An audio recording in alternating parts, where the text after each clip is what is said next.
The House in the Woods of the Stranger. Mai's family loved traveling whenever there were holidays. They often went on short trips, and back then, Mai was probably only 10 years old. Mai's father rented a small house in the woods, in a farm-like area with scattered small houses. It was a quiet tourist spot, mostly visited by campers and hikers. At that time, they were the only tenants staying on the property, or at least, that's what the landlord told Mai's family. The fresh air, the tranquility of the lake, and the chirping of birds made her love the place. Mai's father took her out on a boat to the middle of the lake to fish. It was her first time, and she was thrilled. Suddenly, Mai noticed a large tree to the left and felt as if someone, a shadowy figure, was standing under the tree watching them.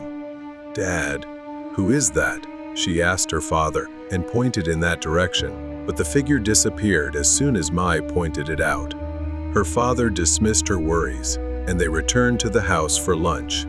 Back from the lake, Mai's mother set up a small table and chairs for snacks while preparing for dinner. After the meal, Mai thought about wandering off to play and explore a bit. Her mother called out, reminding her not to go too far. Mai started walking around, but suddenly she saw a rabbit hopping about. Excited, she began following it. The rabbit hopped into a nearby bush, and she ran over and started searching through the bush. Suddenly, she heard rustling footsteps behind her. Thinking it was the rabbit, she turned around. Mai turned around and saw a man standing there with a strange smile. He was holding the rabbit she had just seen. His smile was creepy, but Mai, in her innocence, didn't think much of it. He raised an eyebrow at her and said, "Looking for this rabbit, little girl. Do you want to pet it?" Mai innocently told him, "But my mom says they always run away. They won't run if you put them in a cage." He scratched his head and said he didn't have a cage, but mentioned he had one at his house. Then, he suggested Mai come with him. Mai knew it was a big warning sign, but at 10 years old, all she could think about was the rabbit. So, she agreed to go with the man. The man's eyes lit up.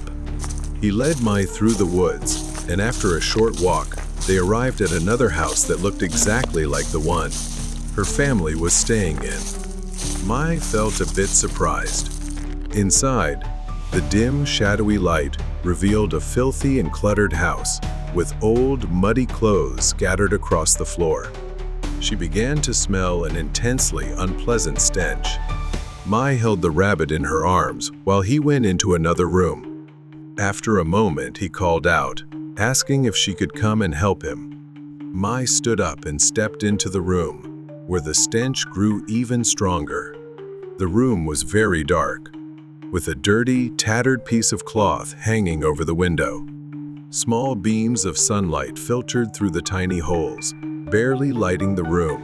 It took her a moment to realize there was a bed in the room, and lying on it appeared to be a woman. In the dim light, she could make out a skeletal hand, covered in horrifying sores. Mai began to feel that something was very wrong. She stepped back and said, "I need to go back. My mom is waiting for me." The situation had become alarming, and she realized she needed to leave. The man's face twisted into a displeased frown. Before she could move, he lunged forward, grabbed her, and lifted her off the ground. He muttered something strange. "Touch this little one, darling. It might cure your illness." Mai struggled and screamed for help, but he held her tightly, dragging her closer to the figure on the bed. The stench grew more overwhelming. Just as he was about to force her closer to the woman, Mai kicked him in the face and grabbed the curtain, pulling it down.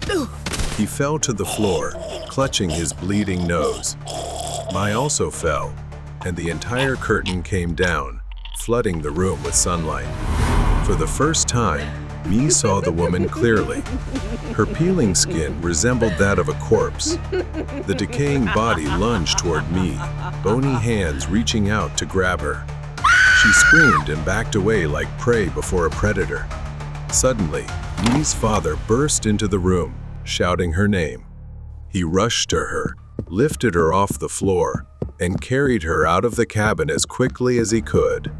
The woman's skeletal hands clawed at the air.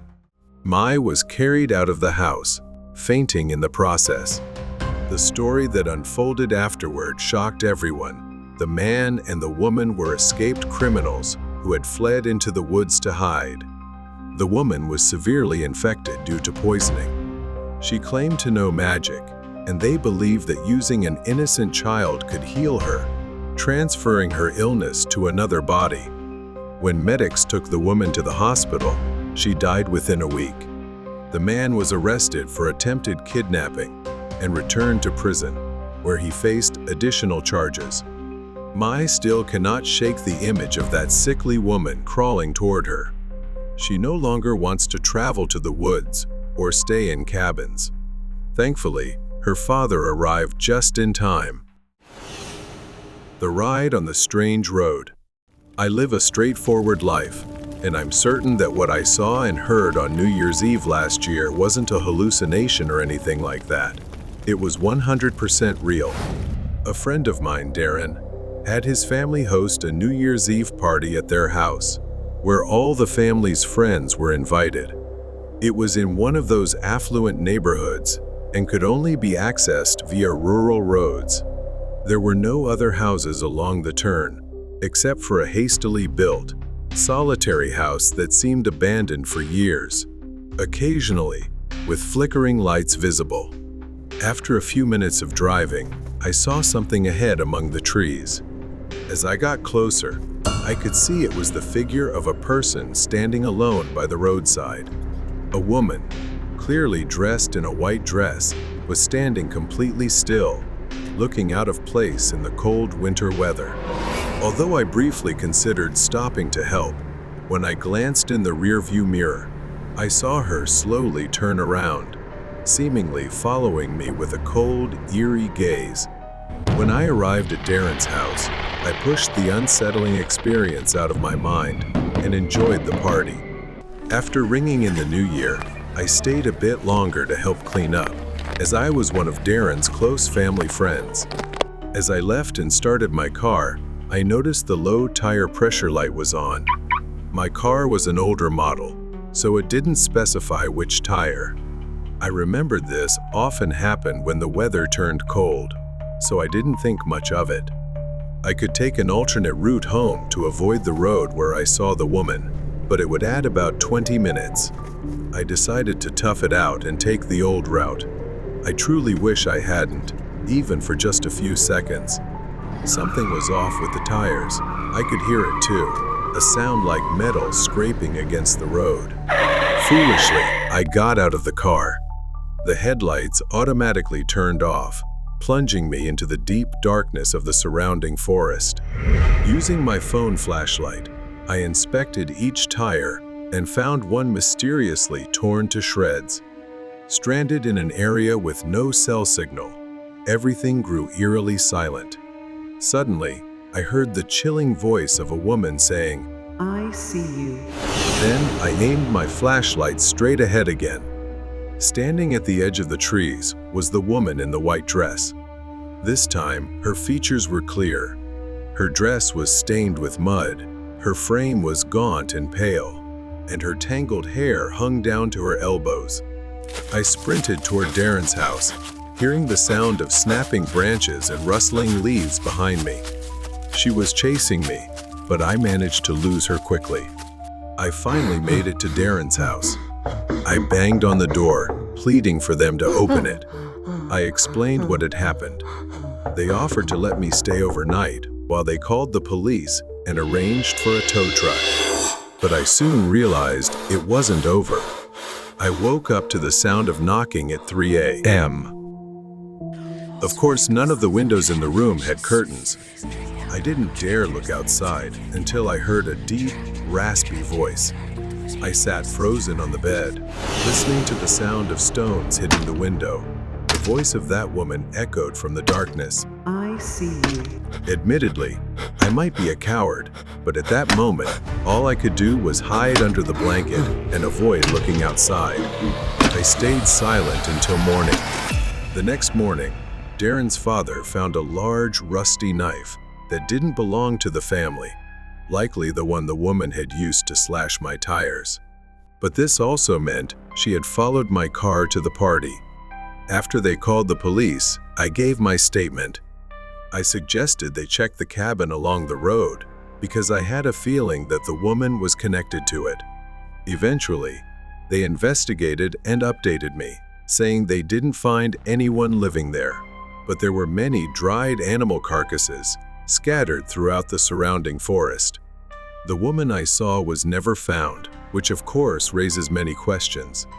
But the most terrifying thing to me is how she was able to track me so quickly. I started this year's journey determined not to let fear dictate my actions. The events of last New Year's Eve haunted me every day, but I was tired of running from the darkness. I convinced myself that she was merely a ghost, and the other events were just eerily perfect coincidences. But this time, I decided to take a detour, a different route to Darren's party, and it was much farther than the one I had taken before. Something felt off. The GPS signal cut out midway, and the road I was on seemed unfamiliar. I wasn't too familiar with the area, so I followed the path I remembered most vividly. And then, as if by fate, the winding road curved, and I found myself facing it. That house by the roadside, it still bore the taped-off markings from when the police had been there. I parked the car, engine still running, and sat for a moment, staring at it. A chill ran down my spine, but I slowly stepped out of the car. Gathering all my courage, I stepped onto the porch. The wooden steps creaked under my weight. I knocked once. Nothing. Then I slowly pushed the door open.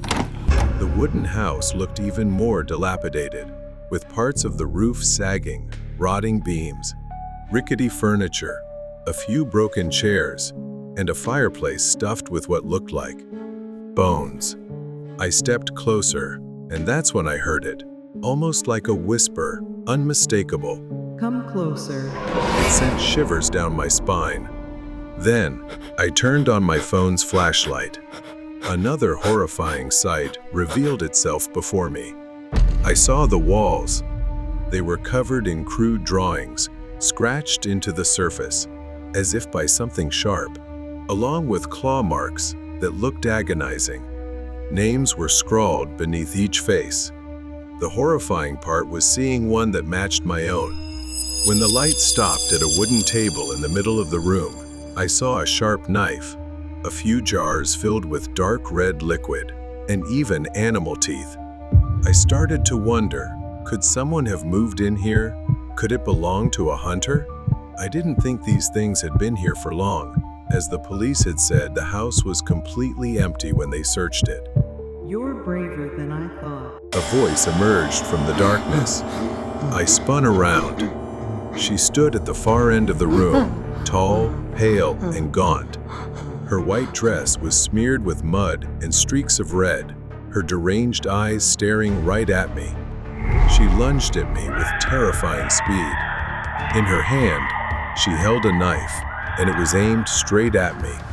I instinctively grabbed the knife on the table nearby to defend myself. I swung it, but she dodged and shoved me to the ground. We struggled, our heavy breaths and screams echoing in the cramped space. She laughed maniacally, her nails clawing into my skin. Everything happened so fast, filled with panic. I fought back, using all my strength to shove her off. I reached for the knife that had fallen to the ground, grabbed it, and stabbed her in the shoulder. Her scream pierced the air. She screamed, but didn't stop. Her eyes burned with madness. You won't escape, Drake.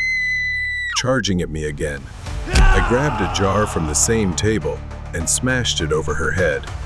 This time, she staggered, visibly dazed, and slowly collapsed.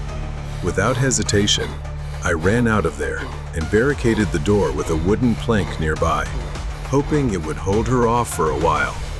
I got into my car and immediately called the police. I didn't stop until I reached Darren's house, trembling and covered in blood. The police arrived shortly after my call. They didn't find her in the house, but this time she couldn't escape. The trail of blood from her wounds led into the forest. In their report, they said she was a deranged individual who had been stalking people traveling this deserted route, including me. She had set up horrifying traps to play with me. It turned out that all along, I had mistaken her for a ghost conjured by my paranoia or something far more sinister that I couldn't comprehend. The sinister plan of the imposter.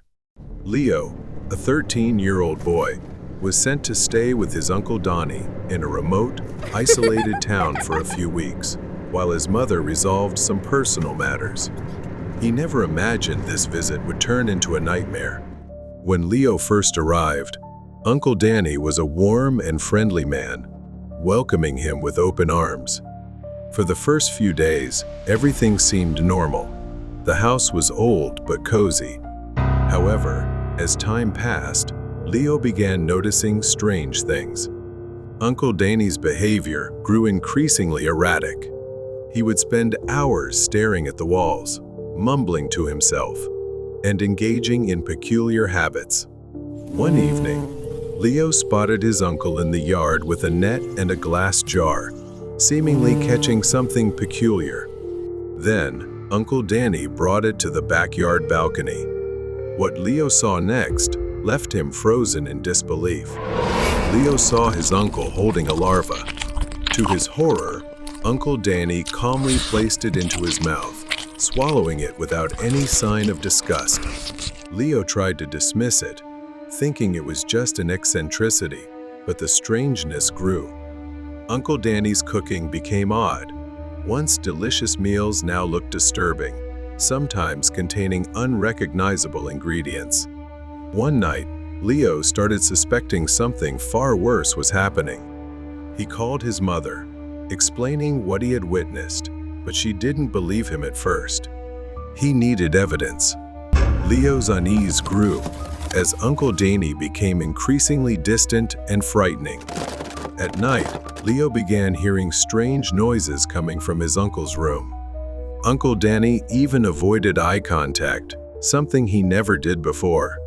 His smiles became forced and unsettling.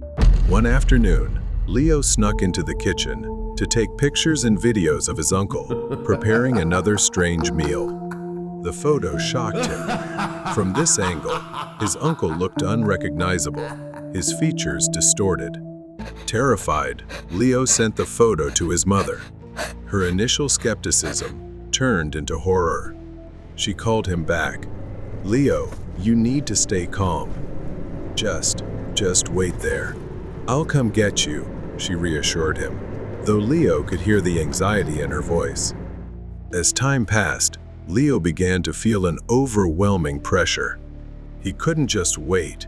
He had to do something before it was too late. He remembered his mother mentioning Uncle Danny's insomnia. Recalling the bottle of sleeping pills in the bathroom, Leo quietly took it and slipped it into his pocket as he tiptoed into the kitchen. Uncle Danny was there, his back turned to Leo as he prepared something with a foul, frightening smell. Leo quickly crushed the pills and mixed them into the food. That night, Uncle Danny ate the food without suspicion, but he quickly fell into a deep sleep. Leo sat in his room, waiting. The storm outside raged on, and the world beyond seemed to be closing in on him. His mother called again, telling him that a light snowstorm was sweeping through the area, but she would try to get there as soon as possible. Time was running out. Hours passed. Leo couldn't take it anymore. He had to ensure his mother would arrive. He went downstairs, and that's when he saw him again. Uncle Donnie approached Leo in a frightening manner, but Leo smiled, acting as though nothing was wrong. Leo told him his mother was coming to visit, and that she said she was very hungry. He asked if Uncle Danny could help him prepare a meal for her.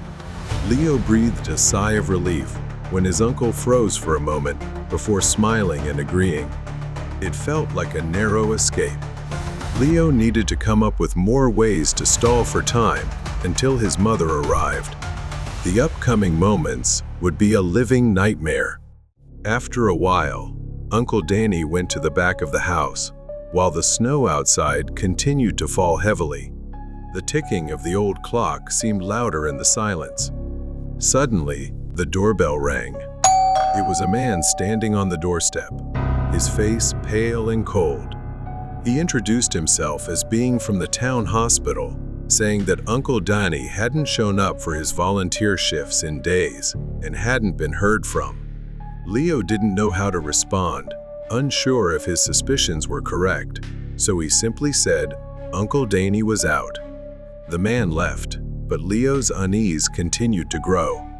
Later, while Uncle Danny was away, Leo didn't know what to do, so he began exploring the house and discovered secrets in the basement. When he opened the basement door, the room was cluttered with old boxes and furniture. He found jars filled with strange, wriggling creatures, along with the rancid stench of rotting food. Among the mess, Leo found an old photo of two people, a woman and a man. The man looked strikingly like Uncle Danny, only older and slightly different. The snowstorm worsened. The lights flickered, and eventually, the house was plunged into darkness. Leo used the dim glow of his phone flashlight and slowly crept up the stairs. He wandered toward the living room aimlessly. Then suddenly, a creaking sound came from somewhere in the house. In the living room, through the faint light streaming in from outside, Leo saw a figure sitting on a chair, facing the wall. It was a familiar silhouette. The silence in the room was stifling. Without warning, Uncle Danny suddenly turned around, his wild, vacant eyes glaring at Leo. "You think I didn't know, Leo?" Leo froze, fear washing over him. His heart pounded as if it wanted to escape his chest. He swallowed hard, trying to stay calm, but his hands began trembling. Donnie took a step closer, leaning in, his voice low and tense. "You ate the cake in my fridge, didn't you?" Leo froze, his eyes wide, muttering a vague apology and offering an excuse to deflect suspicion. In truth, he didn't even know the cake existed. Moments later, the lights came back on, and Leo tried to think of a way to stall until his mother arrived. In his anxiety, he recalled Uncle Danny once mentioning a small cellar under the kitchen where he kept special items. He asked his uncle to retrieve an item for him, claiming he was afraid of the dark and confined spaces.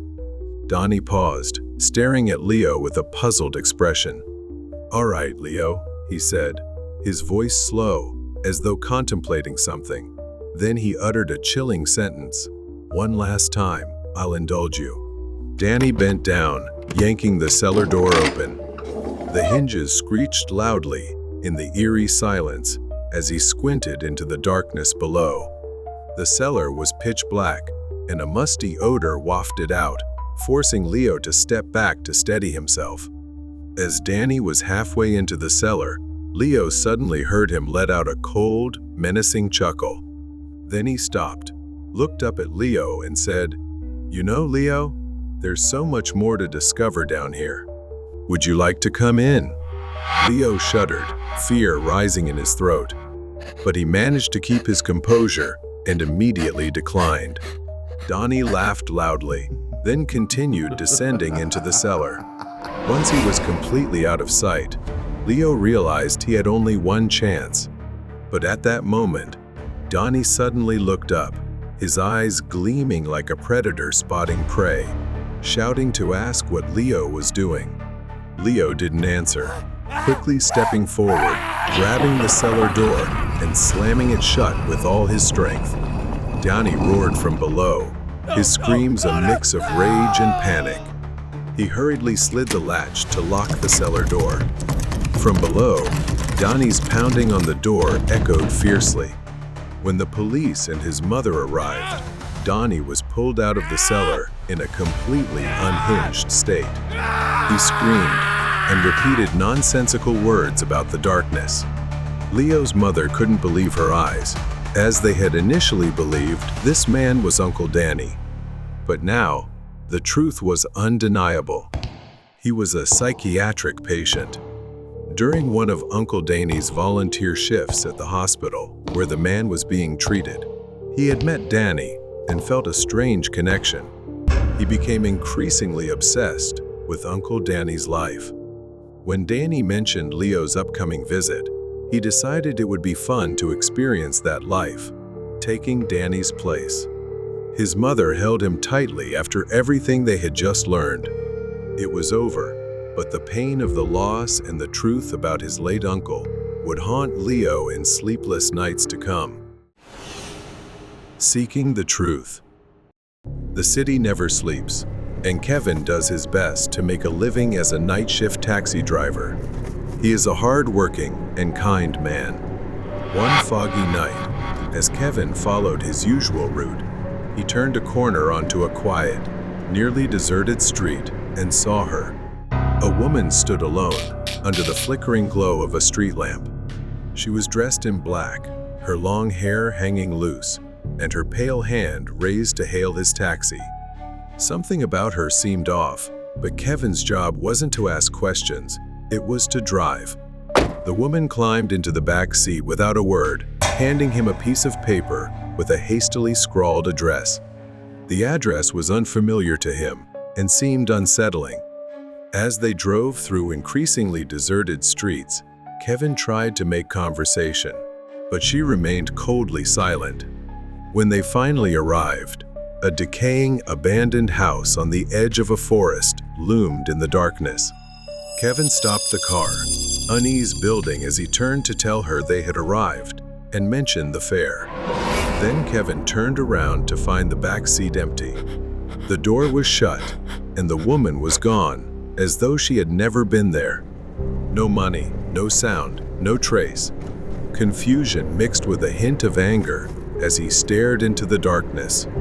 He chalked it up to a strange, unlucky night and drove away, determined to forget it. A few days later, Kevin was driving through the city again.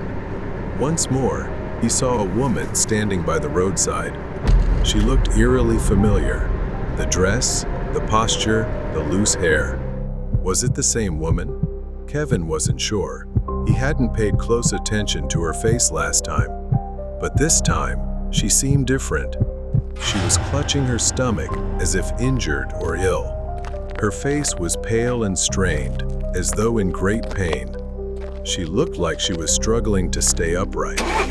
Kevin hesitated, memories of the previous encounter surfacing, but he couldn't ignore her distress and slowly pulled over. He parked by the curb and rolled down the window. "Are you okay?" She didn't answer, her lips trembling, but after a moment, she slowly looked up. The woman's gaze met his briefly, her wide, haunting eyes struggling to utter a single whispered word. Help! Kevin wasn't the type to ignore someone in need. He told her to get in and said he would take her where she needed to go. She quietly got into the car, her breathing shallow and labored, but she said nothing more. Her presence was icy. She handed him a piece of paper. It was an address near the edge of the forest, close to the previous location. An eerie coincidence. This time, the destination was a hospital instead of an old house. The ride was bizarre. Occasionally, he glanced at her, her hand pressed tightly against her stomach, but she remained utterly still. Her breathing was nearly inaudible, like the distant whisper of the wind, hollow and empty. After what felt like an eternity, Kevin stopped the car. But a cold breeze brushed his ear, sending chills down his spine. Help me! A cold draft swept into the car, making him shiver. When Kevin turned around, the woman was gone. The rear door was wide open, and the seat she had occupied was empty. "What the hell is happening?" The woman's sudden disappearance left him frozen in place, unsure of what to do. His hands trembled as he locked the doors, quickly started the engine, and drove away as fast as he could. Back at home, Kevin couldn't shake the encounter. Questions gnawed at him. Who was that woman? How did she disappear? And why did she lead him there? Something strange was going on. After days of pondering, Kevin couldn't shake the fear tormenting him. He returned to the hospital, hoping to find answers. He asked the staff about the woman he had seen, but no one seemed to know anything about her. But after all that, he found no leads. In his moment of despair, he suddenly saw the shadow of the woman he had seen before. She was standing at the end of the hospital corridor, and the place felt eerily empty, save for the two of them. Unable to explain why, he followed her to a locker belonging to a man. The name on the locker read Dr. Don. He had no idea what this meant. Was there a connection between her and this man? Moments later, Kevin was still standing in the hallway, but she was gone. Instead, the usual sounds of hospital staff working, patients moving, and the general hum of life returned. Everything seemed normal again. As Kevin contemplated leaving, unsure of who this Dr. Don was, a nurse's voice called out from behind him, "Dr. Don." He froze and turned to see a tall, slender doctor with a beard and glasses that gave him an air of intellect. Kevin noticed that the people around seemed to hold him in high regard. Kevin questioned himself. Was there anything suspicious about a man like that? He certainly didn't seem the type. Still, Kevin decided to sit and observe. Dr. Don stepped out of his office and headed toward the exit. Kevin quietly followed until the doctor turned around to look at him. The doctor didn't appear worried at all and spoke in a calm, composed voice. Hello, can I help you with something? Kevin, feeling flustered, lied and said he was visiting his girlfriend here. Kevin deflected by glancing at his name tag. Dr. Don, this is my first time seeing you. You seem well liked. The doctor smiled politely and excused himself, but Kevin couldn't shake the feeling that something was off. Kevin returned to the corridor, beginning to feel ridiculous and questioning if he was taking things too far. Then, the woman appeared again at the end of the hallway. A whisper close to his ear said, "Help me, please." Kevin froze, but the encounter reinforced his resolve. Maybe it was time to follow his instincts. Dr. Don's silhouette was retreating. Kevin decided to follow him cautiously, and, strangely, Dr. Don was heading toward the very house the woman had led him to before.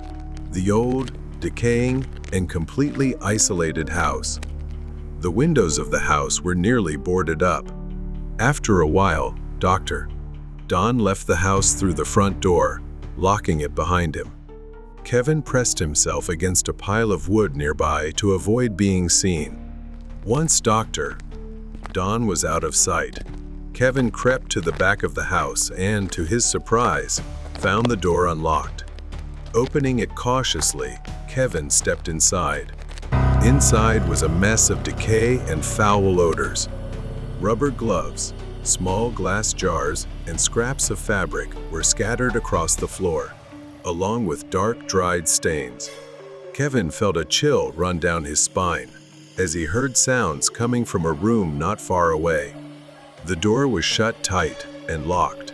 Breaking it open would cause a loud noise and be extremely risky. Suddenly, she appeared again, standing next to a cabinet.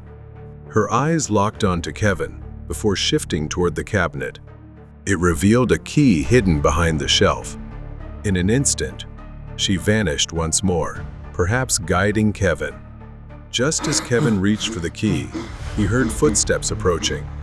Panicked, he hid in a small cabinet, barely fitting inside before Dr. Don returned. Through the crack of the cabinet door, Kevin saw him open the room and drag out a heavy bag. The doctor retrieved a syringe and a small glass vial, proceeding to do something suspicious. A creak inadvertently escaped from the cabinet where Kevin was hiding. Dr. Don put his tools down and approached the cabinet. Kevin held his breath, preparing for the worst. As Dr. Don got closer, Kevin realized he had no escape. Seizing the moment, he burst out, pushing the doctor to the ground before dashing into the forest behind the house. Dr. Don chased after Kevin. At the edge of the forest, Kevin managed to call the police. As they ran deeper into the woods, Kevin's years of experience in the wilderness began to pay off. His eyes caught a marked tree stump. He remembered traps he had learned about as a child, the kind hunters used for animals. It was a net trap leading to a concealed pit. Kevin stopped, carefully observing and calculating. Dr. Don approached with a scalpel in hand. You know too much. This will be quick, he sneered. As he neared the trap, Kevin deliberately moved slowly, calmly observing. Suddenly, Kevin jumped aside. Dr. Don lunged forward, oblivious to the trap. Bam! A loud snap echoed as he fell into the concealed pit, screaming in pain. Shortly after, the police arrived and uncovered the horrifying events that had taken place in the house. Dr. Don's past was plagued by an abusive father. He had built a facade of respectability, but was, in reality, a monster. He would overdose his patients with drugs and record their suffering while laughing maniacally. Many had met unjust ends at the hands of this madman. The woman Kevin had seen was found deceased at the scene. She had sought help, likely for her sister, who had also been held captive in the same house. They had both uncovered Dr. Don's depravity. Kevin was haunted by everything he had experienced. He wondered how many others like her had wandered into the dark corners of the world, waiting for someone to help before it was too late. In the end, though, Dr. Don finally faced justice. The madness of the masked man. Susan had a terrifying experience a few years ago. It all began on a Tuesday night. Susan was enjoying a rare evening alone when her husband, Jeff, called to let her know he was stuck in traffic and would stay at a motel overnight. He promised to call her when he got home. Susan sighed and returned to her book. She wasn't afraid of being alone at night as she was used to it, but as time passed, she began feeling increasingly bored and restless. She had completed all the chores and errands, leaving her with nothing else to do but sit in the room. Susan decided to take a long, hot bath to relax that evening. The past few weeks had been stressful, and she looked forward to a moment of peace and quiet to wash away the tension. Suddenly, there was a faint knocking sound from downstairs. It was weak, like a distant noise. She frowned, uncertain. Maybe it was nothing, but the uncertainty gnawed at her. She stepped out of the bathroom and descended the stairs, feeling the hairs on the back of her neck stand up. The living room appeared calm, but something felt off. Then she felt a draft. The cold night air blew in through the window. Susan froze, hurrying to close it, but before she could, a shadow appeared on the other side. A man wearing a mask and a black hoodie stared directly at her, his hands on his hips as if daring her to approach. Come outside, Susan. Panicking, she slammed the window shut, locked it tightly, and ran to escape. Seconds later, the sound of shattering glass echoed through the house. He had broken the window to get inside. The man, wielding a knife, stepped through the window, his mask still on and hoodie pulled tight. His movements were slow and deliberate, like a predator toying with its prey. Susan frantically locked the living room door and rushed upstairs to the second floor. He was right behind her, chasing leisurely. Don't run like that, girl.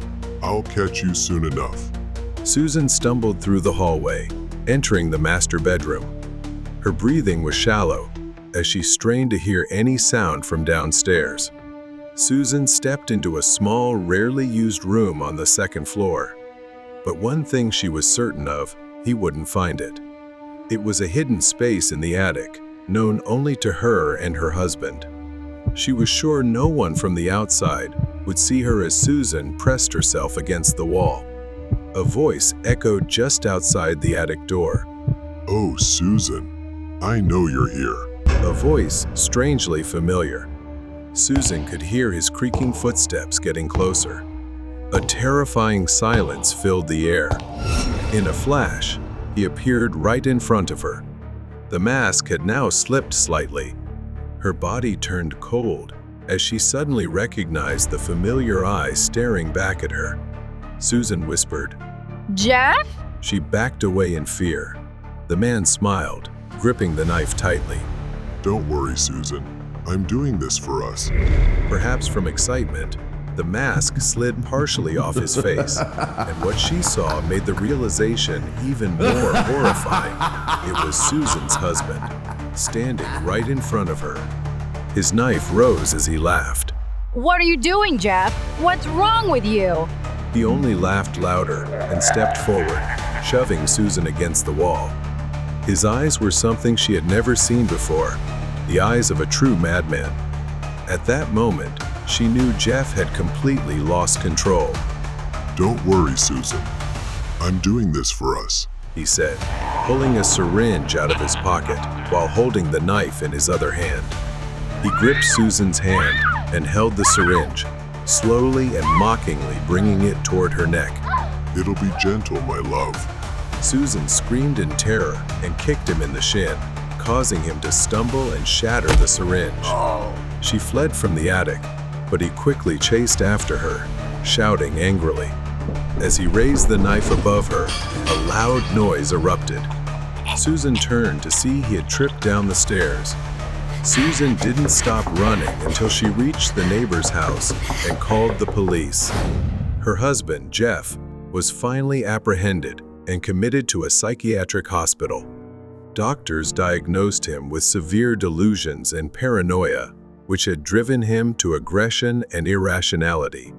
Since then, Susan has been almost constantly afraid of being alone at night. Her fears so overwhelming that she now suffers from agoraphobia and panic attacks whenever she's alone at home. At times, she needs medication to calm herself. Home alone and an uninvited guest. George lived alone in her house in a small Michigan town on weekends. She often came here to escape the urban lifestyle she had grown up in and had grown tired of. She enjoyed the peaceful countryside, but George's house was like something out of a horror movie, an old house with overgrown grass and peeling paint. One Friday, George had just arrived home. She sat on the couch, her eyes glued to the TV, relaxing after a long week at work. As she flipped through channels, her peace was suddenly interrupted by a knock at the door. At first, George ignored it, thinking it wasn't important. But the knocking grew louder and more persistent. George opened the door and saw a man standing there, holding a clipboard. She immediately assumed he was selling something. He asked her if she was satisfied with her security system. George replied that she didn't have one, but wasn't too concerned, joking that no one would break into such an ugly house. He then went on to describe all the recent break-ins in the area, which, honestly, George had never heard of. He then asked who George lived with, and she accidentally blurted out that she lived alone. Although she wasn't interested, he persistently asked for her phone number at least. He said he'd follow up in a few weeks, and even offered free installation on the spot. After some back and forth, George agreed since it sounded like a good deal. He thanked her and left. Later, George went to the kitchen to start cooking dinner, and then continued watching movies in the living room. She binge-watched for hours on the couch until around 11 p.m., when there was a knock at the door. This time, it was hard to ignore. George glanced at the clock, worried. 11 p.m. was far too late for anyone to knock on the door, especially since she wasn't close with her neighbors. The knocking persisted. She cautiously approached the door and asked who was there, but there was no response.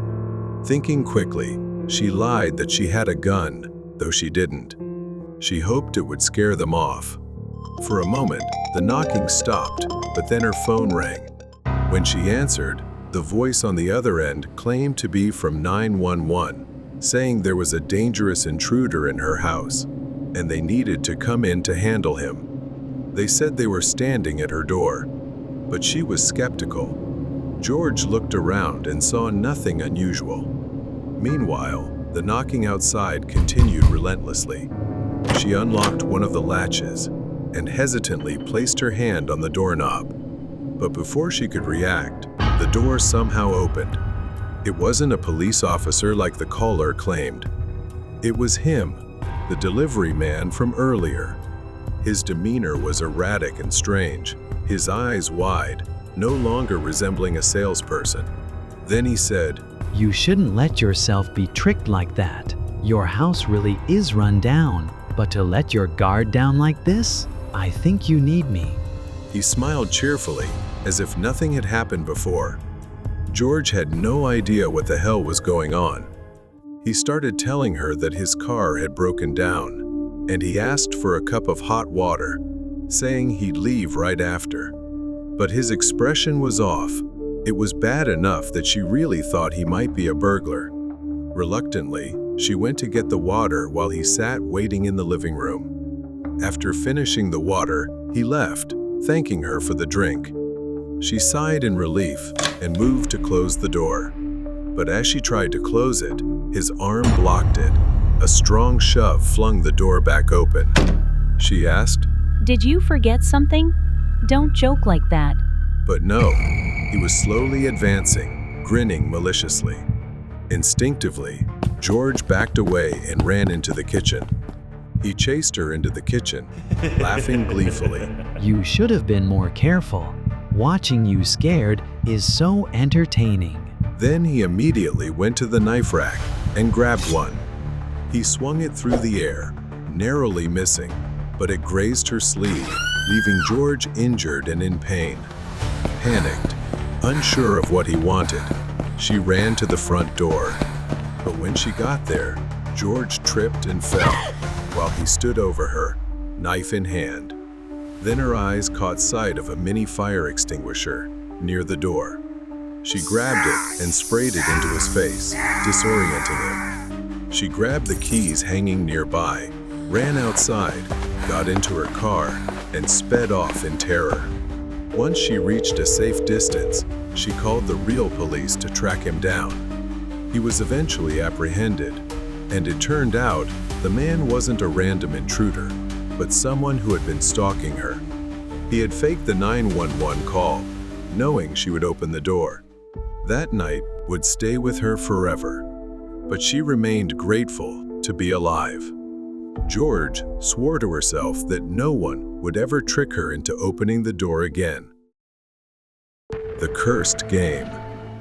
The Willis family's house, her neighbors, stood quietly at the end of a dimly lit street. The sun was setting, casting an orange glow over the neighborhood. Lily, who had done many jobs before, was starting her first day babysitting this time. The cozy living room was scattered with toys. Lily was greeted by Angie, a curious little girl. After listening to the parents' instructions and seeing them leave, the house was left to the two of them, growing silent. Angie leaned forward, her eyes lighting up mischievously. Let's play a game. Call Mary. Lily froze, letting out a nervous giggle. Angie tugged on Lily's sleeve, her wide eyes pleading. Please, Lily. Just this once? I won't ask for anything else. Lily hesitated, but Angie's persistence made her relent. Angie explained to Lily that they had to go into the bathroom, turn off all the lights, and say her name 3 times in front of the mirror. If they did, Mary would appear. They must not let the candle go out. Lily didn't really believe it and thought it was just a made-up game. The bathroom was dimly lit by flickering candles. Lily stood in front of the mirror. She took a deep breath and said, All right, just this once. and they'd go to bed. She called the woman's name. Before she could finish, Angie gasped and backed away, saying she didn't want to play anymore. Lily reassured her, saying it was fine, just a game, and it would end now. Then they'd go back to the room, just as they were about to leave. But then the candles suddenly went out. The room plunged into darkness. An icy chill swept over them. Lily led Angie out of the bathroom, but the house lights flickered erratically. From the bathroom, a soft whisper echoed throughout the house. Lily froze. Angie began to tear up and asked her, What's that sound? Before Lily could react, a figure, a woman, emerged from the bathroom, her hollow black eyes and mouth oozing a horrifying black sludge. Clutching Angie's hand, she began to step back. Together, they ran and hid in the dining room. Lily tried to turn on the lights, but they didn't work. It was as if they were trapped in another world. Lily pulled Angie under the dining table to hide from the ghost's pursuit. Through the gap beneath the tablecloth, Angie saw her bare feet shuffling closer. The floor creaked with each step. Lily ran to the bathroom. She quickly grabbed the matchbox from her pocket and lit the candles. Her hands trembled as she tried, but the flame refused to catch. It was too late. Behind Lily, she appeared, her distorted smile widening as she raised a pair of scissors. Lily panicked, dropping the matchbox and crawling backward, sobbing as she begged for mercy in vain. When Lily locked eyes with her, she felt pain engulf her entire body. She could do nothing but stare, the feeling worse than death. As the scissors slowly moved toward Lily's body, ready to tear through her skin and claim her life, Lily thought it was over. Then she heard the cry of a child. Suddenly, the lights came back on. Angie stood holding a candle and screamed. Leave her alone. Seeing this, Lily chanted her name 3 times to end the game. The candles suddenly flared to life. A piercing scream shook the house as she dissolved into a cloud of black smoke. Angie clung tightly to her. She's gone, right? Lily nodded, but her eyes remained fixed on the dark bathroom door. The Willis parents returned to find Angie asleep, with every light in the house on. Lily managed a tired smile. That day was Lily's first and last day as a babysitter. She had seen many things in her life, but nothing compared to what happened that night. Even if you don't believe, don't take the risk. The terror on Christmas Eve. This incident happened on Christmas Eve, the year Lena was 13. Since she only lived with her dad, and her family usually either didn't celebrate or celebrated Christmas late, she was used to this. For Lena, Christmas Eve was just like any other night. Her dad was a doctor, so he always had to be on call at the hospital during Christmas holidays. That night was no exception. He wasn't home. Lena was watching TV when she heard a knock at the door, so she went to see who it was. Her front door had a peephole, making it easy to see who was outside. A man stood outside wearing a Santa Claus suit, holding a bag and smiling, waving at Lena to open the door. But something about him seemed off. He didn't look neat at all. Lena approached the door, but didn't open it. She found it odd that someone dressed as Santa Claus would come to her house, of all the houses in the neighborhood. He said, "Hey kid, it's me, Santa Claus. Let me in, and I'll show you." Maybe other kids would believe him, but Lena knew he wasn't real. Confused and skeptical, because this had never happened before, Lena refused to open the door. The man insisted, saying he had changed the rules this year to give gifts to kids in the neighborhood. But Lena didn't believe him. Instead, she remembered feeling angry while arguing with him. Lena told him she was calling the police. His smile disappeared, and after that, she didn't hear anything else. To be sure, Lena called the police to report him. Unfortunately, they probably didn't believe her and thought she was just an excited kid hoping Santa Claus would visit. She only knew how to dial 911 and the house number since it was the 90s and her dad didn't have a mobile phone yet. Lena could only hope the man wouldn't return. But a few minutes later, someone knocked again. When Lena checked, no one was there. She returned to the Christmas tree to continue decorating and wrapping gifts as a surprise for her dad. Lena turned on the TV to watch Christmas specials, which made her feel less lonely. Suddenly, the power went out, leaving the house in darkness. Lena jumped in fright. Now, the only light in the house came from the battery-operated Christmas tree. Then she heard the back door creak open. From the doorway emerged a dark silhouette, slowly advancing. It was the figure of a man. Lena grabbed a flashlight from a nearby drawer and shone it towards the figure. The face revealed was his, the man from earlier, leaning close to her with a sinister grin. Here's your surprise gift, little one. He sneered. Lena screamed and ran toward the back door, but she couldn't outrun him. He grabbed her hand and yanked her back. Lena sobbed and screamed, begging for mercy, but he showed no remorse. He taped her mouth shut and began tying her up with rope. As her vision blurred, he stuffed her into a large sack he had brought with him and hoisted it over his shoulder. Lena's next-door neighbor, who was walking his dog, happened to see the man. His actions seemed suspicious. The neighbor remembered that Lena lived alone with her father, who was often away, and her father had occasionally asked him to check on her. He cautiously approached with his dog and asked, What are you doing out here at this hour? Is everything okay? The man, startled, quickly forced a smile and replied, Oh, I'm just preparing a surprise for the kids in the neighborhood. The man hurriedly hid the sack behind his back, stepping away as his eyes darted around. His strange behavior only heightened the neighbor's suspicions. His dog kept barking, as if trying to warn him of something. It was a smart dog, good at sensing trouble. The neighbor noticed the sack behind the man seemed to be moving slightly. Sensing the man was odd, the neighbor remained cautious. He apologized for bothering him and pretended to head back toward his house.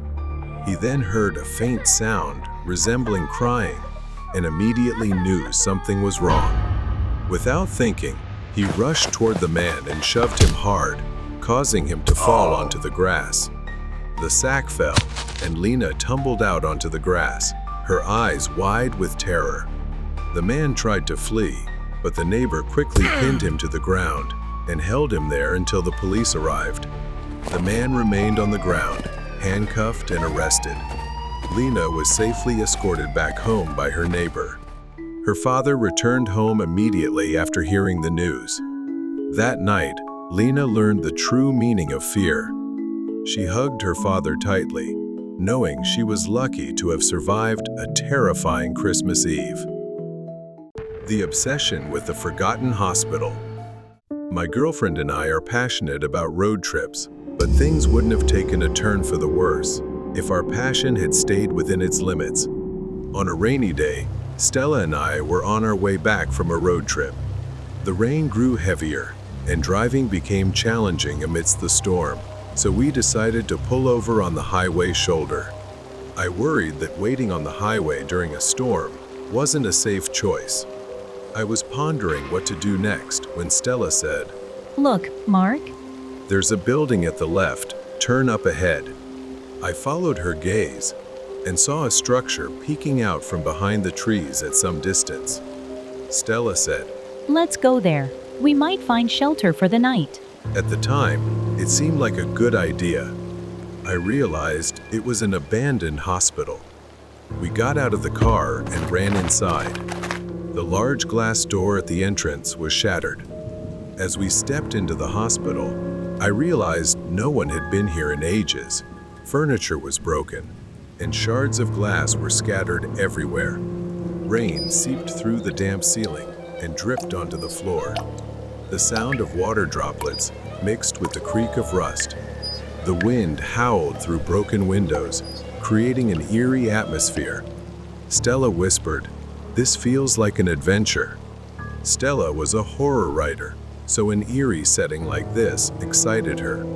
We'd explored many abandoned places for her creative inspiration.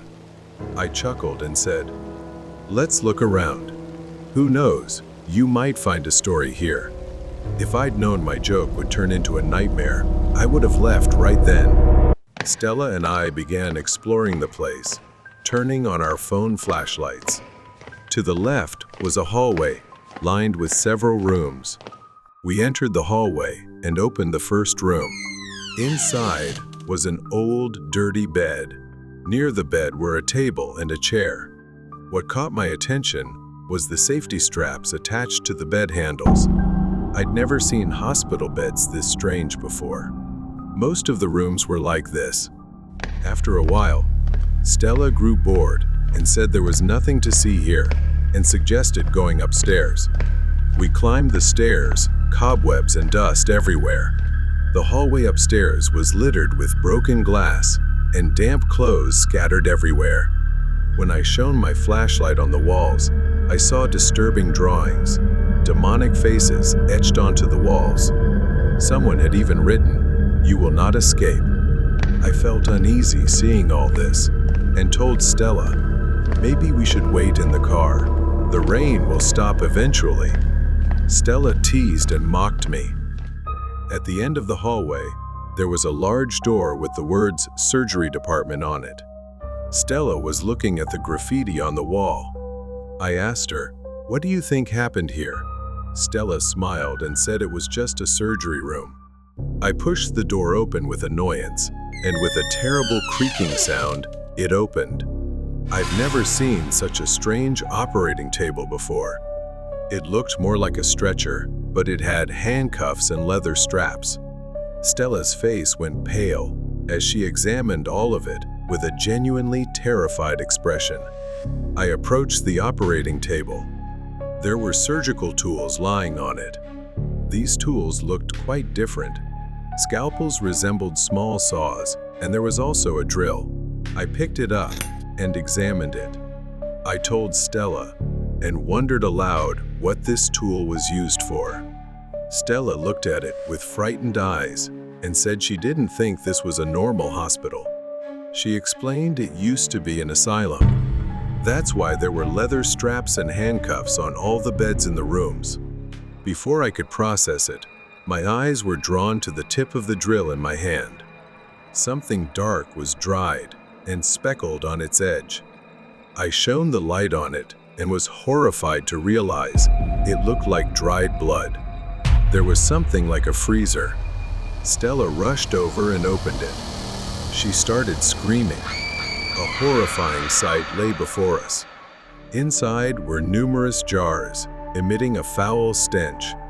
They contained ears, noses, and other unidentifiable parts. We couldn't believe our eyes that patients were treated in such grotesque ways. Then I saw one jar. It resembled a model of a human head with its eyes closed. But what happened next still chills me to this day. As we stared at it, it suddenly opened its eyes. We stumbled back, terrified, and began running for our lives. When I looked back, I saw a dark figure chasing us. Sprinting forward, we could hear the screams of hundreds of voices emanating from the asylum, crying out in agony. Stella and I bolted out of the asylum and jumped into the car. Without a second thought, I slammed the gas pedal so hard the car screeched. Somehow, we were lucky to have survived. Stella later researched the abandoned asylum. She discovered that it once housed insane criminals and intellectually disabled individuals, but the doctors running it would often torture them and conduct inhumane experiments on them. After a series of protests, the asylum was shut down, and all records were erased. Locals feared the place, even during the day. They believed the countless souls of the tormented patients still haunted the site. Run away from the stalker. It was one of those summer nights when the air was still, and everything seemed too quiet. The large, sprawling suburban house had a neatly trimmed lawn. Inside, Chase and I had no idea of the terror about to unfold. I was 15, hanging out at my friend Chase's house. His parents were out, and we were home alone. The basement was a paradise for any kid. It had a TV, a pool table, and video games. It was the kind of place where you forgot about everything outside, and we were living the dream. We sprawled out on the big leather couch, watching horror movies on TV and munching on potato chips.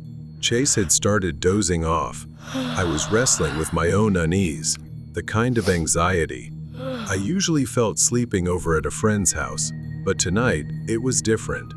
Much worse. It was probably past midnight when I heard it. A creak as a door slowly opened. I glanced behind the couch and saw something that unnerved me. The laundry room door in the basement was wide open. I wanted to believe it was a trick of my mind, maybe the wind, but I knew better. I quickly shook Chase awake. "Chase, wake up." The laundry room door. It opened on its own. Chase, groggy and half asleep, muttered something about it happening all the time and told me to go back to sleep. He didn't seem panicked, but I couldn't shake the eerie feeling crawling down my spine. I insisted he come with me to close it. We both got up and cautiously shut the door. Chase flopped back onto the couch and fell asleep within minutes. I tried to relax, but sleep wouldn't come easily. A little later, I woke up again, but this time, it wasn't a noise that startled me. Standing behind the couch, looking down at us, was a man. I froze, my breath catching in my throat. The man was pale, sickly looking, with sunken eyes and an incredibly unsettling expression. He stood there, motionless, just staring at us. I screamed. Chase jerked awake, his eyes wide with fear as he saw the man moving toward us. In a panic, we ran. The basement had two exits. One led upstairs to the front door, and the other was a sliding door to the patio. We split up. I ran toward the patio door while Chase bolted up the stairs. Gasping, I quickly called the police, blurting out the address and frantically explaining that someone had broken into the house. But Chase, I couldn't leave him behind. I circled around the house, sneaking back in through the same door I had used to escape. My heart pounded as I stepped inside. It was too quiet, the kind of quiet that makes your skin crawl. I knew I had to find Chase. I moved as quietly as I could, climbing the stairs, each step creaking beneath me. Then I heard it, Chase's voice. His screams were desperate, terrified cries for help. At the top of the stairs, I saw the man wrapping his arms around Chase's neck, choking him. His face twisted into a horrific expression. Chase's eyes were wide, his face red, struggling to breathe. I grabbed the nearest thing I could, a heavy sports trophy. Without thinking, I charged at the man. I swung the trophy with all my strength, smashing it into the intruder's head. The man collapsed onto the floor, and Chase fell with him, gasping for air but alive. We didn't wait. We ran outside, not stopping until we reached Chase's treehouse. There we hid, waiting for the sound of sirens. Chase was still trembling, rubbing his neck where the man's hands had been just minutes ago. We stayed silent, too afraid to speak. I peered out the small window in the treehouse, scanning the yard for any movement. The house looked eerily still, as if nothing had happened. Chase whispered, "What do we do now?" I had no answer. I just knew I couldn't let him go back inside. Suddenly, a faint rustling came from the direction of the house. I held my breath, straining to listen. At first, it was soft, like footsteps on grass. Then, I saw him, the man. He was slowly crossing the yard, his movements deliberate, as he headed toward the treehouse. I grabbed Chase's arm, pulling him away from the window. "He's coming." The two of us backed into a corner of the small treehouse, barely breathing. The man's footsteps grew louder. The creak of the ladder. He was climbing. I could feel his weight pressing on the structure as the treehouse swayed slightly with each step. Chase looked at me, his eyes wide with fear. I had to do something. I scanned the cramped space, frantically searching for anything I could use as a weapon. My eyes landed on a rusty toolbox. Chase's dad had left here months ago. I grabbed a metal rod nearby, clutching it tightly in my trembling hands. The man's hand appeared at the edge of the treehouse entrance, his fingers curling around the wooden frame. I swung the metal rod down with all my strength. The man let out a cry of pain, lost his balance, and fell backward off the ladder. He hit the ground hard. I grabbed Chase, and we climbed down, running as fast as we could toward the house. My mind was racing. Where could we go? And I knew it wouldn't be long before he got back up. Gasping for air, I dragged Chase to the side of the house where thick bushes and overgrown trees obscured us from view. We crouched down, trying to catch our breath. Suddenly, headlights appeared in the distance. It was the police. I whispered to Chase to wave for help. We stood there, cautiously peeking out from the bushes. I signaled Chase to follow me. We darted toward the path as the police car stopped. Relief washed over me as two officers got out, immediately surveying the area. I yelled, "He's still there! He's..."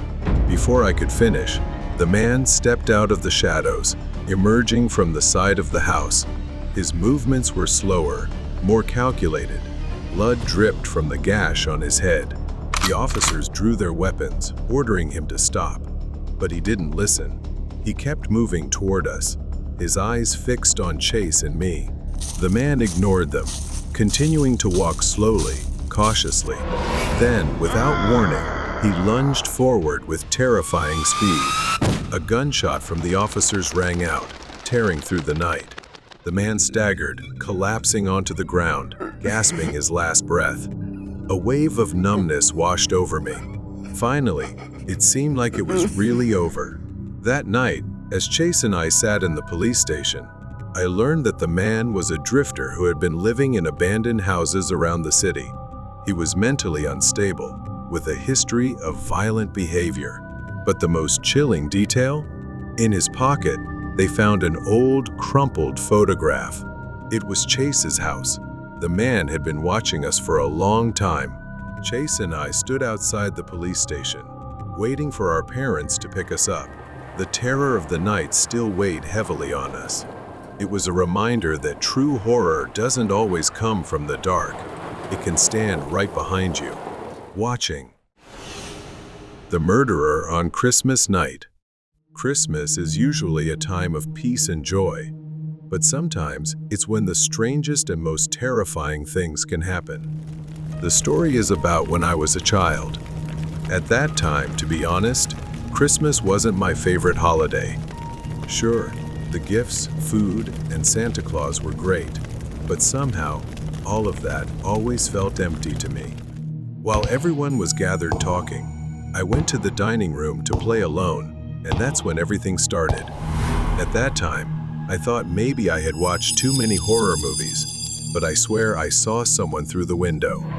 A shadow passed by the window, just for a second. It was a person, but their face wasn't normal. The man wore a grotesque, demon-like mask. I froze in place. I moved closer to the window to see better, but there was nothing there. I thought maybe it was just my imagination. Then, suddenly, the man lunged forward with the mask, his mouth twisted into a wide, grotesque grin. He gently tapped on the window and pointed at the front door. After that, he moved away from the window and walked toward the front door. A few seconds later, someone began knocking on the door.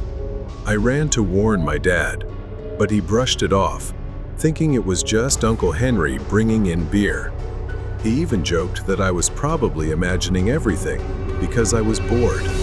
My dad hesitated as he stepped toward the door, reluctantly opening it. It was Uncle Henry, which confused me even more. I didn't know what was going on. Despite Uncle Henry's comforting presence, the strange feeling I had didn't go away. I didn't know what to say anymore. I was scared, but my dad seemed to think it was just a prank. My body trembled as I went back upstairs, locked the door, and shoved a chair under the doorknob, trapping myself in my room, trying to escape the growing fear inside me. As night fell, and the family gathered outside to watch the fireworks, I stayed inside, staring out of my bedroom window at the bright lights. Suddenly, someone began knocking on my room door. I was about to open it when I realized something was wrong. I looked back out the window. My mom, dad, grandparents, and uncle were all downstairs. So, who was knocking on the door? I stepped toward the door, my hand trembling as I touched the doorknob. I paused for a second, then looked through the peephole.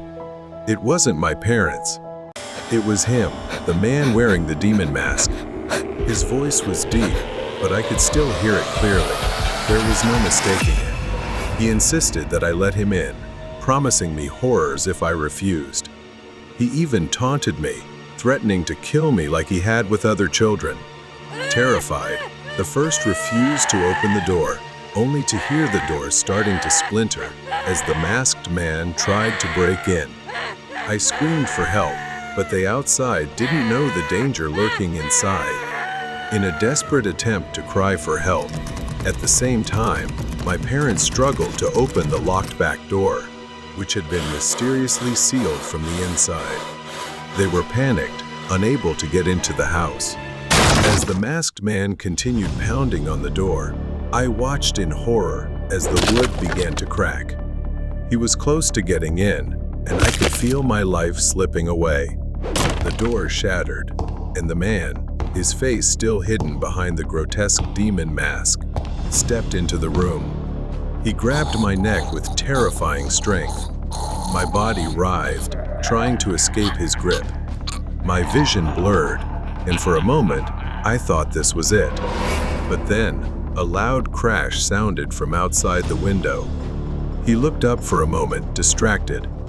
My dad realized the severity of the situation, climbed the ladder to the window, and threw a rock through it. The glass shattered. Without hesitation, my dad climbed through the broken window and rushed into the room just in time to pull him away. He didn't stop there, though. He took a knife and lunged toward my dad. My dad tried to dodge the strike, but the blade grazed his shoulder painfully. Still, he pushed forward. As my dad desperately fought to subdue him, I grabbed a metal lamp from the bedside table and struck him on the head. He staggered back, dazed. Outside, the sound of sirens could finally be heard. We were saved at last. When they caught the man, he referred to himself as the Grinch. They said he was responsible for many child disappearances around my age, and some bodies had been found and buried in his backyard. Since that day, many months later, I still see a therapist because of that man. Every time I sleep, I dream about what would have happened if I hadn't locked my door. I survived, yes, but the nightmares will never leave me. The ghost train on Christmas Day. It was Christmas Eve, and I was late for my flight. The snow was falling heavier than usual, and the slippery roads turned my usual route to the airport into a nightmare. I had to catch the last train out of town to make it to my flight. Otherwise, I'd be stuck until morning. I arrived at the station just in time to catch the train, which seemed unusually empty for such a busy night. It was an old model, not the kind of train I usually saw at this station. But I didn't have time to think about it. I hurried aboard. As I stepped onto the train, I noticed the conductor. He wasn't the usual friendly face I was accustomed to on my daily commutes. This man was older, gaunt, with tired eyes that made me uneasy. His uniform was dark and worn, as though it hadn't been cleaned in years. The inside of the train was just as strange, filled with the scent of old wood and something faintly musty lingering in the air. The train car was nearly empty, save for a few scattered passengers, but the atmosphere was tense, as if something wasn't quite right. I sat by the window, watching the snow fall heavier, blanketing everything outside. The train began to move, and I felt it sway slightly as it picked up speed out of the city. Then I heard the sound of a child crying, just a faint sob. At first, I thought I imagined it, but then it echoed faintly again, as if coming from somewhere near the back of the train. I tried to ignore it, but it echoed in my mind. I began to feel increasingly uneasy, glancing around again, but no one else seemed to notice the sound, which only made it worse. Then I saw him, the conductor. I asked him if he heard it. He said, "Not all passengers on this train want to be here, but they cannot leave." To my bewilderment, he walked away immediately. I steadied myself and turned to ask him about what he had just said. But strangely, he was no longer there. I stood up and walked toward the back of the train. My footsteps echoed in the silence. When I reached the next car, I froze in place. In the dim light, I could see a shadow. It was a child. He clutched a small, tattered doll in his hands, wearing what looked like outdated, shabby clothes. He didn't move, his head bowed. I asked, "Are you lost?" But there was no response. Suddenly, the lights flickered, and the train lurched forward, shaking violently. Without thinking, I reached out to steady the boy. The lights stabilized, but the train car was empty, completely deserted. I moved back into the aisle, trying to understand what was happening. The other passengers remained still, staring straight ahead, oblivious to the madness unfolding around them. Suddenly, I felt a cold hand grasp my arm, sending a shiver through me. The train shook violently again, and the temperature plummeted. I could see my breath in the air. The train screeched to a sudden halt, and I stumbled, trying to steady myself. The passengers were gone. The train was empty, except for the boy, standing with his back to me. He didn't move, just stood there with his head slightly tilted, as if waiting for me to do something. The doll in the boy's hand fell to the floor. I slowly approached him, bending instinctively to pick it up. When I looked up, my breath caught in my throat. The boy turned, and his eyes were voids of pitch-black emptiness, locking onto mine. His voice echoed coldly in the air. "They left me." I panicked, never having seen anything like this before. Before I could react, the sound of crying turned into an ear-piercing scream, deafening and spine-chilling. I lost my balance and fell backward in fear, my vision spinning as the boy stood still, seemingly unaffected. The train doors suddenly slid open. With trembling hands, I crawled toward the exit, desperately trying to escape. I staggered out into the freezing, eerily silent night. But when I looked back, the train was gone, completely vanished, leaving only an empty, snow-covered platform as if it had never been there.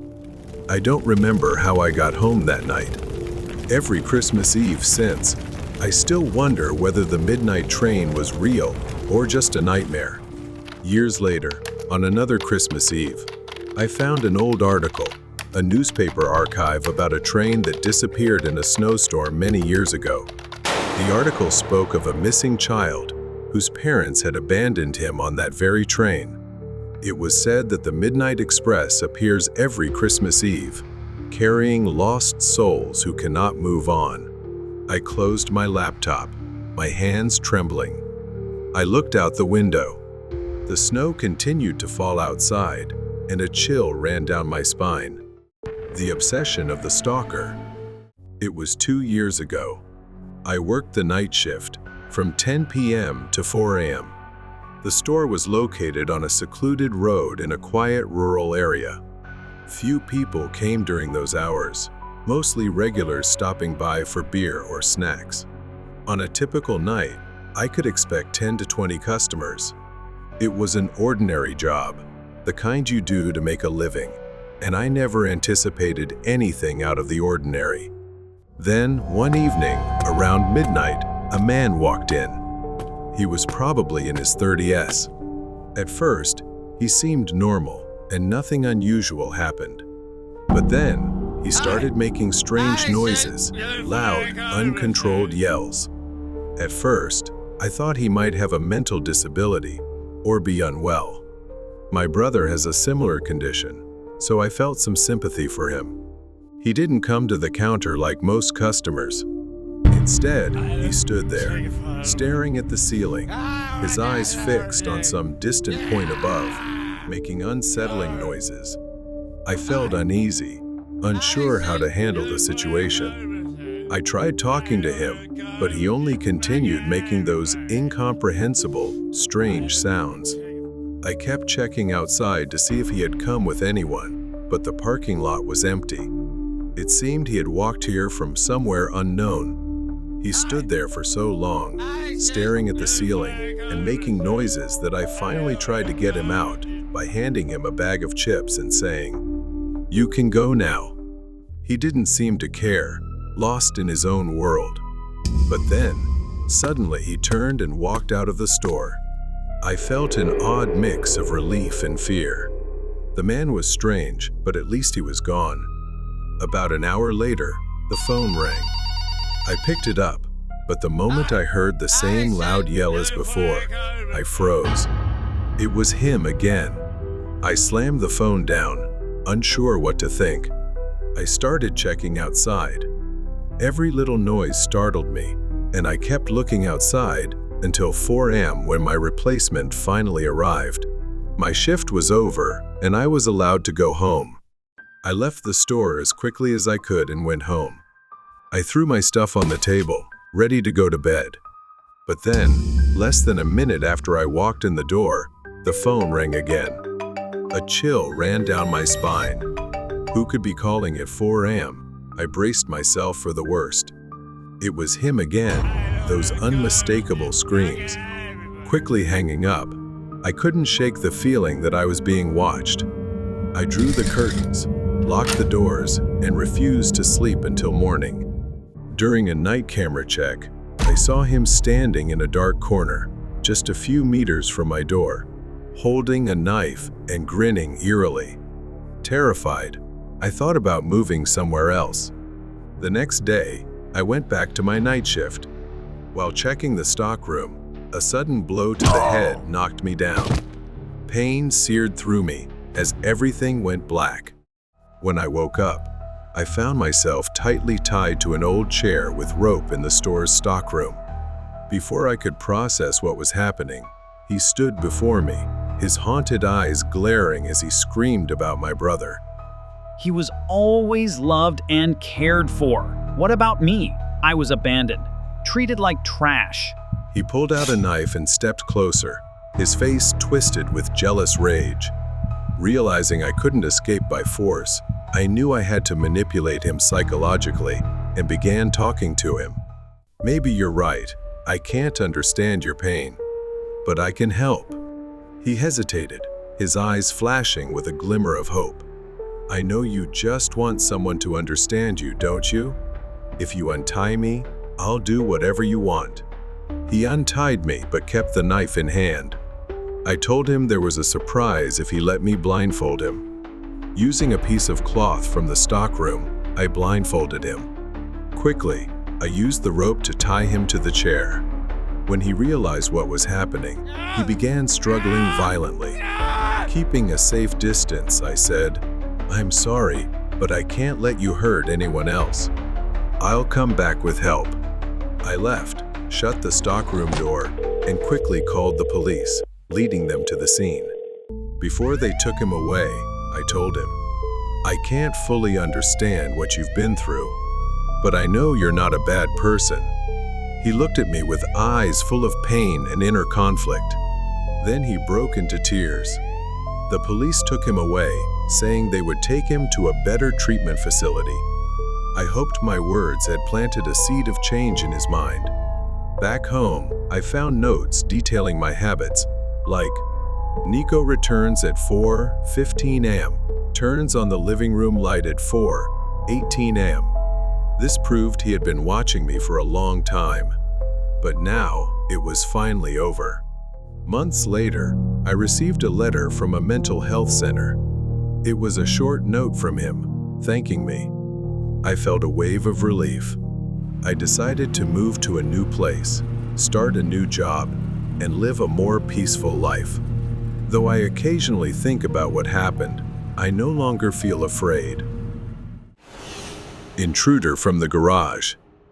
It was just another long, dull day at school, but as I walked home, the excitement of Friday lightened my mood. No school tomorrow, I could finally relax. As I approached my house, I noticed something odd. The garage door was wide open, and the light inside was still on. My dad had left earlier that day for a business trip, so he must have been in a hurry and forgot to close it. I didn't think much of it at the time. I stepped into the garage, turned off the light, and pulled the door shut. The quiet of the house greeted me as I stepped inside, and the thought of having the entire place to myself made me feel free. My mom had gone to a friend's house for the evening, so I was all set for a night of gaming and movies. Hours passed as I got lost in my game. The house was silent, except for the occasional sounds from the TV. I decided to grab a drink, and as I walked into the kitchen, something caught my attention. The garage light was on again. I froze, a strange, eerie feeling creeping over me. Did I forget to turn it off? Or had my mom come back? But I didn't hear her come in. My heart began to race as I approached the garage door, my steps growing heavier. The moment I stepped into the garage, I saw that every drawer in my dad's workshop area was open. His tools were scattered across the floor, as if someone had been frantically searching for something. But no one was there. I hurried back inside, locking the garage door behind me. Something was wrong. I could feel it. I started heading back to the living room, planning to watch TV and try to calm myself down. Then, from behind me, I heard the garage door handle rattling violently. I froze, staring at the door, watching it shake harder and harder, as if someone on the other side was desperately trying to get in. I grabbed my phone, my hands trembling, as I realized I needed to get out of the house. In my panic, I didn't notice that the noise had suddenly stopped.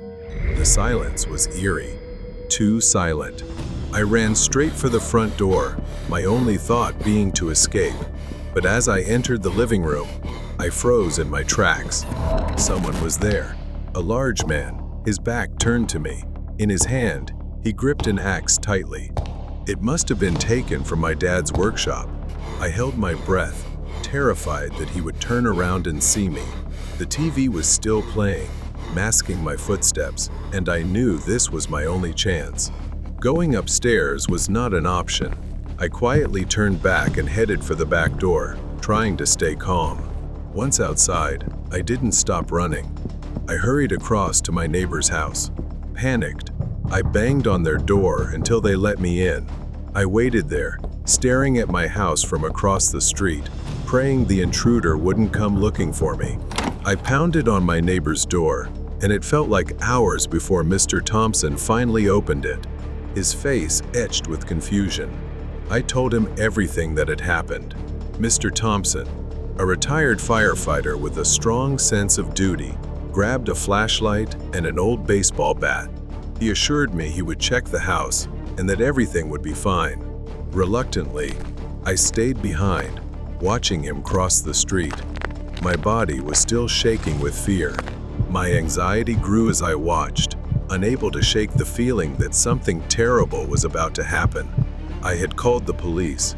They were on their way, but the thought of that man in my house, wielding my dad's axe, haunted me. I watched as Mr. Thompson cautiously approached the front door, shining his flashlight across the windows and garage. He disappeared inside. I strained to listen for anything, but everything was eerily silent. Suddenly, I saw him step outside. From across the street, his voice echoed faintly. "There's no one in there. The house is empty." A wave of relief washed over me, but I knew I still needed to stay cautious.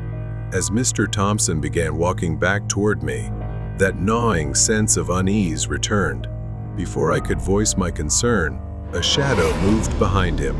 My blood ran cold.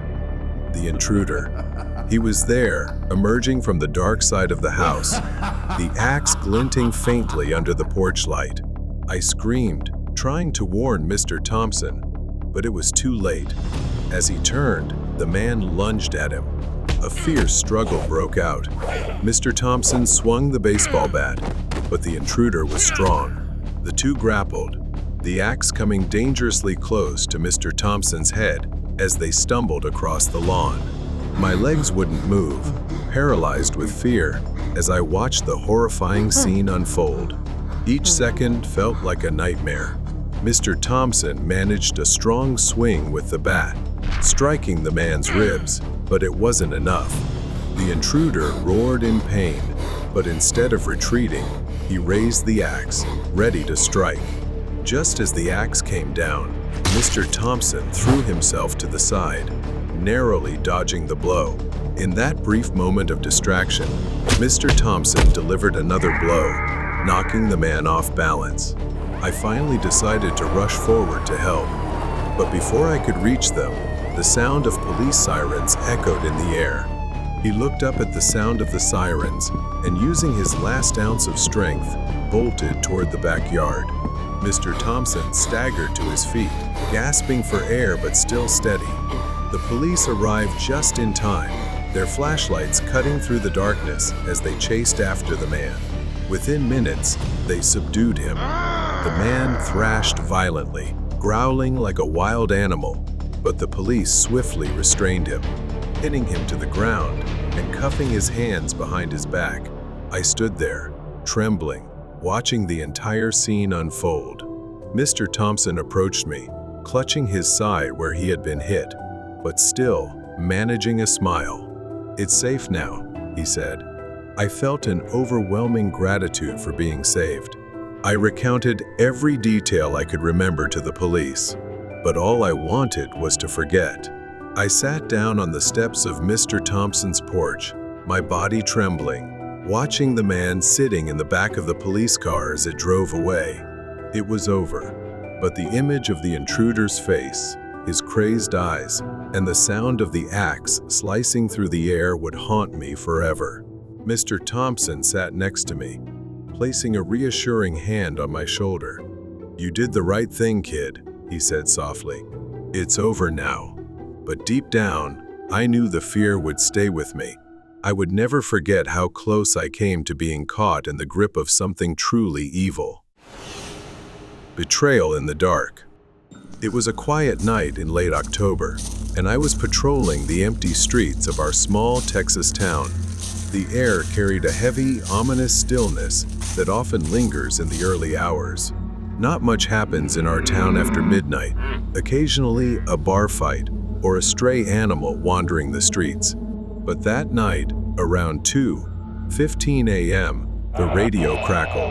I received a call. I picked up the radio, and there was a man on the other end. "Officer, please. I think there's someone in my house." I could hear his breathing, rapid and shallow. Then, just as he was about to say something, the line cut off. I tried calling him back, but the call went straight to voicemail. I contacted my colleague to trace the location. I stopped, squinting at the GPS. It was a location just a few streets away, near the edge of town. Something about his voice unsettled me, so I decided to check it out. I arrived at the address, but there was nothing there, just an empty lot. The wind whistled softly, brushing through tall, dry grass. I checked the GPS again. The location was correct, but there was no house, just emptiness. In the distance, a faint light flickered on the porch of a farmhouse. I felt an inexplicable pull. I decided to walk to the farmhouse, thinking perhaps they might know something. I parked and approached the door. I knocked, and after a few moments, the door creaked open. A young man answered. He looked tired, confused, and not at all like someone who had made a desperate phone call. "Can I help you, officer?" he asked, squinting at me through the dim light.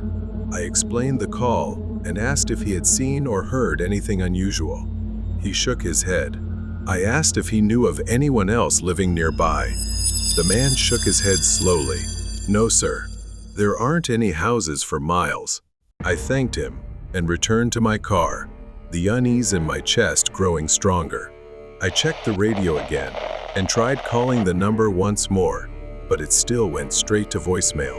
I decided to head back to the station, but as I turned the key in the ignition, something caught my eye in the rearview mirror. There was someone sitting in the back seat. I could only make out a shadow, a hunched figure barely visible in the darkness.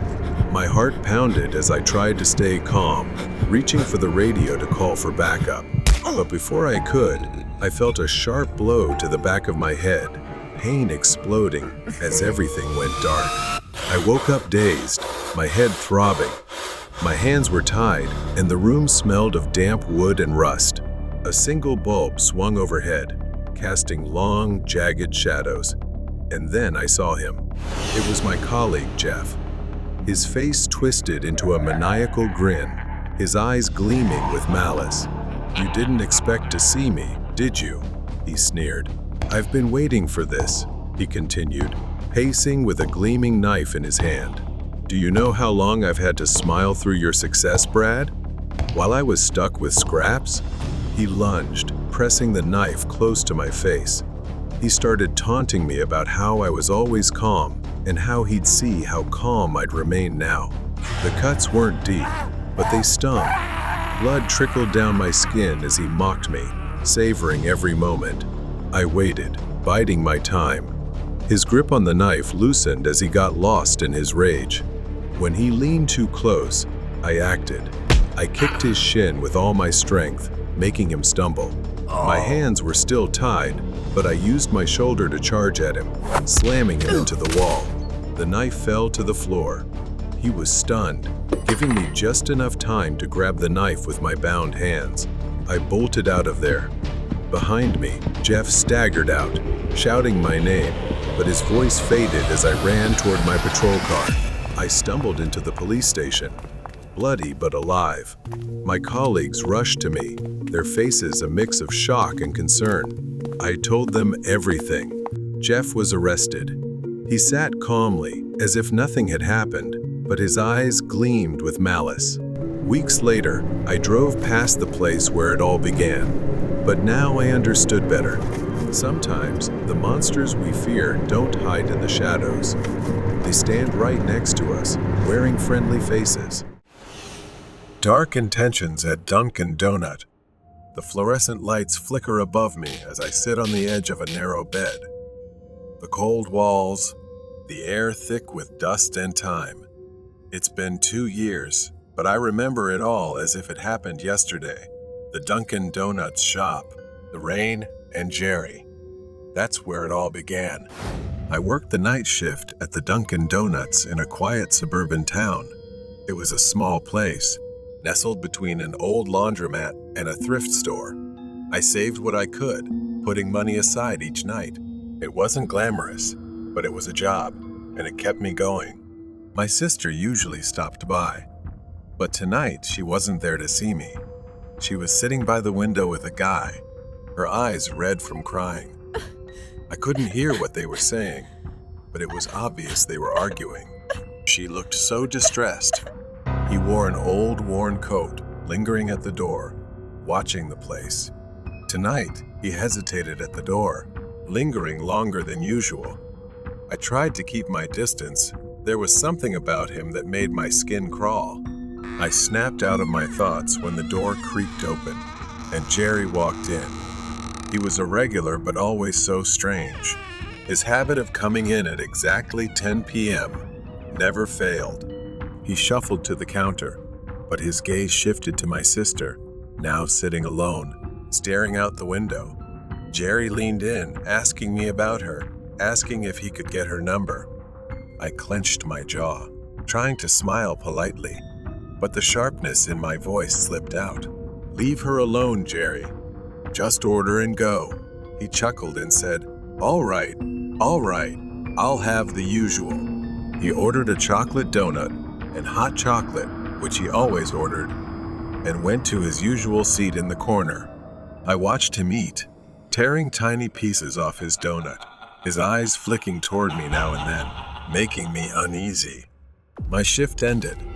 It was pouring as I walked home, the streets deserted, but after a few blocks, I started hearing another set of footsteps, echoing mine, stopping when I stopped. I turned around, but no one was there, just the empty sidewalk stretching under the streetlights. I kept walking, faster, but the feeling of being watched stayed with me. I finally made it back to my apartment. I went into my bedroom, letting the silence envelop me. But then I saw him, Jerry, standing across the street, holding a radio. He just stood there, staring at me, the radio pressed to his ear. He pressed his head to it, then suddenly smashed it against his head with a blank, puzzled expression. Blood gushed from his head. I scrambled around the room for my phone to get help, but when I looked back, he was gone. I sat on my bed, staring out the window into the rainy night. Jerry's face kept flashing in my mind. I couldn't take it anymore. I was sick of seeing him every night. And then, a dark thought crept into my mind, and I felt an odd satisfaction as I imagined it unfolding. I needed to teach him a lesson, to make him understand he wasn't welcome. The next night, I returned to the shop, stopping at the back to grab some supplies. I picked up a box of donuts, carefully selecting a chocolate one, just like Jerry's usual order. I pulled a small vial from my pocket, a stimulant strong enough to paralyze him for a while. I injected it into the donut, the liquid vanishing into the soft pastry. I carefully placed the donut back in the box, my heart racing as I imagined Jerry's face when he realized what was happening. I returned home and watched the rain fall outside the window. The donut sat on the dresser, a reminder of the plan forming in my head. As I sat there, an odd sense of peace washed over me. I didn't know where this road would lead, but I knew one thing: I wouldn't have to see Jerry's face staring at me anymore. Wouldn't have to endure his unsettling presence lurking on the edges of my life. The next night, I returned to the counter, watching the quiet stream of customers come and go, my mind racing with the plan I had laid out. The donut box sat in the drawer, hidden away, with one specific donut prepared for Jerry. I spent the whole day thinking about it, rehearsing the moment in my mind, imagining his face when he realized what I had done. I checked the clock. Almost 10 p.m. The door opened, and Jerry walked in, moving with his usual unsettling calm. I noticed a new scar on his forehead, a reminder of his strange behavior the night before. He glanced at the menu, but his focus was entirely on me. Then he reached into his pocket and pulled out a wad of cash, throwing it directly at my face. I could feel my anger boiling inside from his action. I reached into the drawer and pulled out the box with the special donut inside. I took him to the table, keeping my face as neutral as possible. He accepted it with a smirk.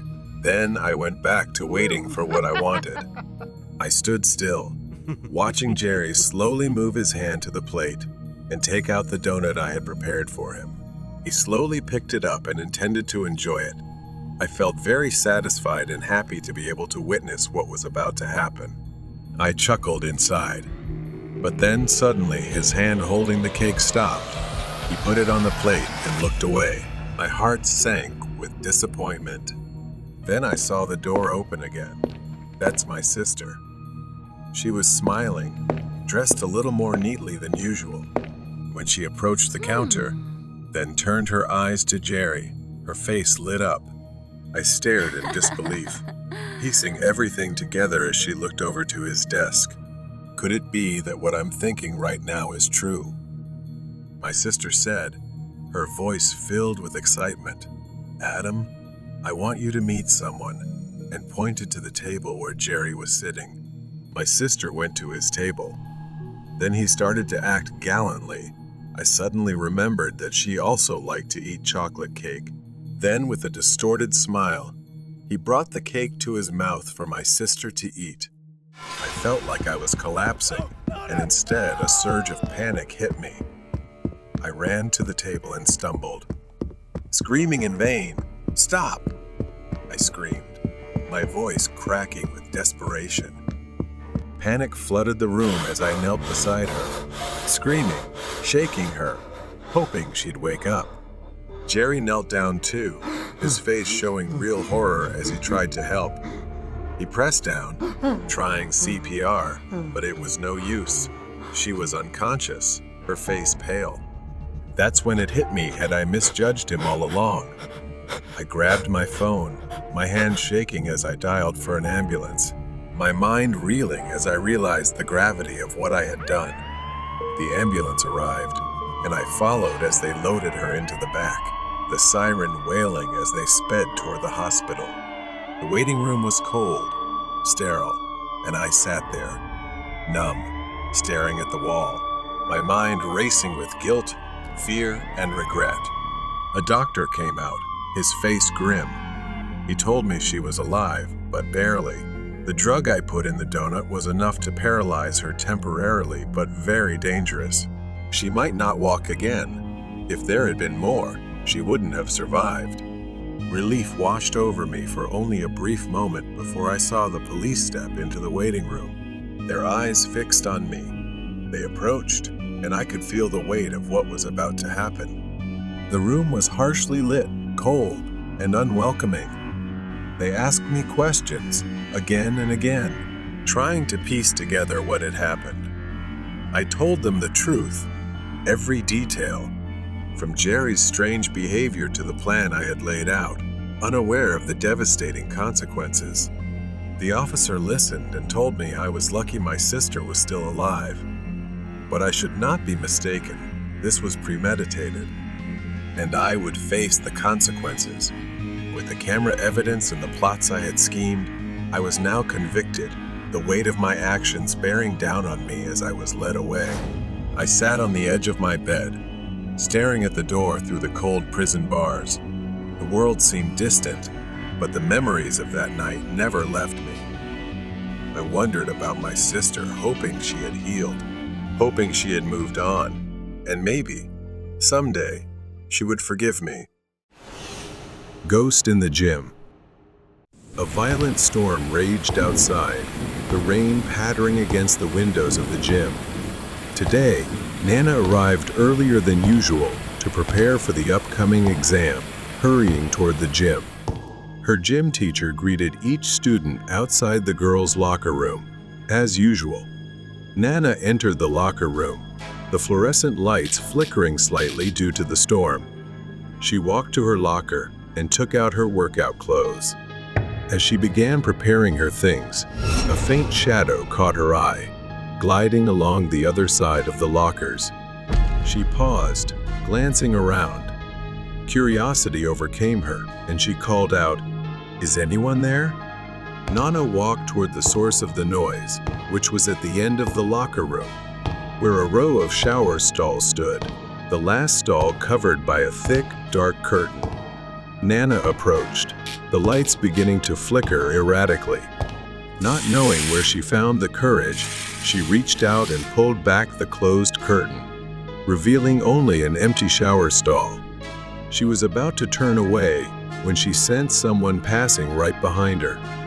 She froze for a moment, then a sound like soft sobbing echoed back, sending chills down her spine. The temperature suddenly dropped, a chill enveloping her. At that moment, the voices of other girls echoed in from the hallway. Nana temporarily felt relieved as she stepped out of the shower area and saw a group of students walking by.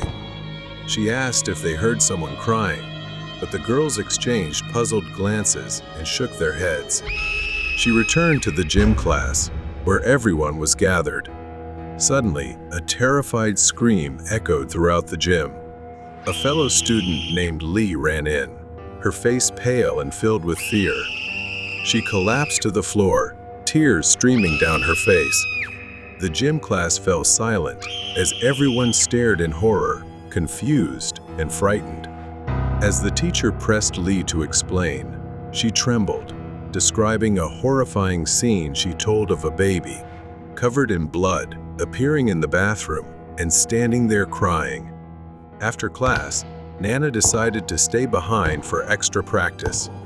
She walked alone to the entrance when she suddenly noticed a key lying on the floor and the gym door ajar. A dark sense of unease washed over her as Nana stepped into the dimly lit room. She tried to turn on the lights, but they seemed to be out of order. Determined to push past her fear, Nana decided to prepare for the upcoming swimming exam. She walked to the pool area, the dim lights reflecting off the water. As she approached the pool, she heard a nearby sobbing voice, that of a girl, weak and sorrowful. Nana stopped, looking around the area, but saw no one, and everything fell silent.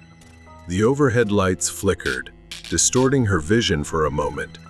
As she squinted, she saw a shadow floating at the far end of the pool. Her first thought was that it was a student practicing diving, as that occasionally happened. But as time passed, she realized that the shadow wasn't moving. A sense of unease welled up inside her, and she decided to check, just to be sure. Nana approached the edge of the pool, her eyes fixed on the floating shadow. As she got closer, fear surged within her. The water around the shadow began to darken, turning a deep crimson, and she realized with horror that a lifeless body was floating in the pool. Overcome with fear, Nana ran to seek help. Moments later, the police arrived to investigate. They confirmed that the body belonged to a student who had been seen alive just a day before. Nana suddenly realized it was Lee. Her mind was haunted by memories of her friend. She learned that her friend had been haunted by strange visions, driven mad by sounds and sights that no one else could perceive. Lee could not stand the pressure from many sides. It caused her to develop depression and pushed her to the brink. Nana stood at the school gate, watching the flickering lights of police cars fade into the distance. The storm had passed, but a chilling emptiness lingered in the air. She shuddered, haunted by thoughts of the ghostly figure and the cries she had heard. In the following days, Nana lay in bed, tossing and turning as she recalled haunting images. The pale face of her friend Lee, the bloody child, and the dark water lingered ominously in her mind. In her sleep, the voices of Lee echoed in her ears, pleading, desperate, and faint. With each passing day, they grew louder, resonating in her mind. The next morning, Nana walked through the school hallway, the world around her feeling dreamlike. She paused in front of the gym, staring at the closed doors before walking away. That night, Nana fell asleep. As she closed her eyes, she was pulled into another nightmare. She stood in the gym, surrounded by darkness. Lee's face appeared before her, eyes wide with fear as she reached out, as if wanting to say something. Then everything seemed to change. The water in the pool turned red, and she watched in horror as Lee emerged from beneath the surface, slowly rising as if trapped. Nana tried to scream, but no sound escaped her lips. The next day, Nana's nightmare still haunted her thoughts. Each day was filled with a nagging feeling that she was overlooking something urgent, something dark that only she could confront. She knew she needed to understand what had happened to Lee to help her find peace. Nana dove into research, sifting through old school records, searching for any information about unexplained incidents at the gym or pool. After hours of digging, she stumbled upon a small article about a tragic incident, the unsolved death of a young girl at the school many years ago. The report detailed how a female student mysteriously drowned in the pool, and witnesses claimed to have seen a crying child nearby. although no child was ever found. Through the faded articles and forgotten records, she discovered that a child had been abandoned at the school. The child had died under tragic circumstances, perhaps explaining why the girl's spirit wandered, trapped here. The more she read, the more Nana understood the connection. The spirit of the abandoned child, full of pain and loneliness, had latched onto isolated students. Lee had been haunted by this spirit, drawn in by her own sorrow. That night, Nana returned to the pool one last time, determined to confront the spirit and free her friend. The water's surface was unusually still, almost holding its breath. A figure slowly emerged from the darkness, the ghostly form of a child, her wet hair hanging in tangled strands around her pale, hollow face. The child's eyes were dark and empty, locking onto Nana with a sharp, calculating gaze, as if probing her intentions. Nana opened her mouth to speak, her voice trembling, but the child moved closer. Suddenly, the child's face twisted, her mouth stretching into a cruel smile. She reached out with her bony, skeletal hand, extending sharp fingers towards Nana like claws. Nana stepped back, fear rising in her stomach, but she held her ground. She could only follow her heart, her voice trembling as she said, "Please, I want to help you." To the child's spirit, the child's smile faded, her expression stiffening, as if she had heard these words before, words that ended in betrayal. The child's empty eyes narrowed, and she lunged forward, her hands clawing at Nana's throat. Nana stumbled back, but she stood her ground, raising her hands in a gesture of surrender. "I don't want to hurt you. I understand your pain." The child paused, her arms falling to her sides, confusion evident on her face. But then her expression twisted again, suspicion flickering across her features, as if she were battling memories of her own pain and betrayal. In desperation, Nana moved closer, her hand shaking but steady as she extended it. The child hesitated, her appearance wavering between anger and sadness, her expression softening as Nana's words seemed to touch something deep inside. For the first time, the child's expression softened into one of almost peacefulness, her anger dissipating as she released her grip, her form fading into a gentle light. After all, there was one more thing Nana had to do. In her dream, she remembered something that Lee had conveyed to her. Nana recalled being led by Lee to a forgotten corner of the locker room, where an old art portfolio lay hidden beneath a pile of sports equipment, covered in dust. When she was alive, whenever under pressure, Lee would paint vibrant children's paintings, cheerful expressions, and serene landscapes. Each painting was filled with warmth, completely contrasting the darkness that enveloped Lee in her final days. The following weekend, Nana went to the local orphanage, clutching the portfolio to her chest. She handed it to the director of the orphanage, explaining Lee's wishes. As she had promised, Nana had painted and written about their story to memorialize them, ensuring that no one would forget them. Nana returns to school. She reflects on her journey. The remaining echoes of the past have faded, replaced by a feeling of fulfillment. She has somehow helped bring peace to suffering souls. The House of the Lost Child. It was 2006 when my family moved into this house. My parents decided to quit their jobs and start anew in the countryside. I was just a child then. But something about this house struck me immediately. The first thing I noticed when we moved in was the stairs. Every time I passed by, I would see a shadow silently moving up and down. It never frightened me. In fact, it felt oddly familiar. I was 6 years old, but I could always see things that others couldn't, and this house was no exception. I didn't tell my parents right away, not because I was scared, but because I felt that presence meant us no harm. Still, I was very afraid of the dark. My room was upstairs while the bathroom was downstairs. Every night, before going to bed, I would use the bathroom to avoid facing the fear of going down the stairs alone at night. But one night, my mother's voice woke me. She called out to me, angrily and irritably, telling me to come downstairs and not to run around anymore. I sat up in bed, confused. I hadn't run at all. In the following days, I kept experiencing similar incidents. My mother often scolded me for running around the house, accusing me of mischief. I had told her many times that I hadn't done it, but she never believed me. Then one night, the power went out, and we were almost engulfed in darkness, lit only by a few flickering candles in the living room. As we sat together, I saw it again, a shadow. It swayed back and forth, hovering over the sofa. My mother didn't see it, but I did. That presence was very strong but had no malice.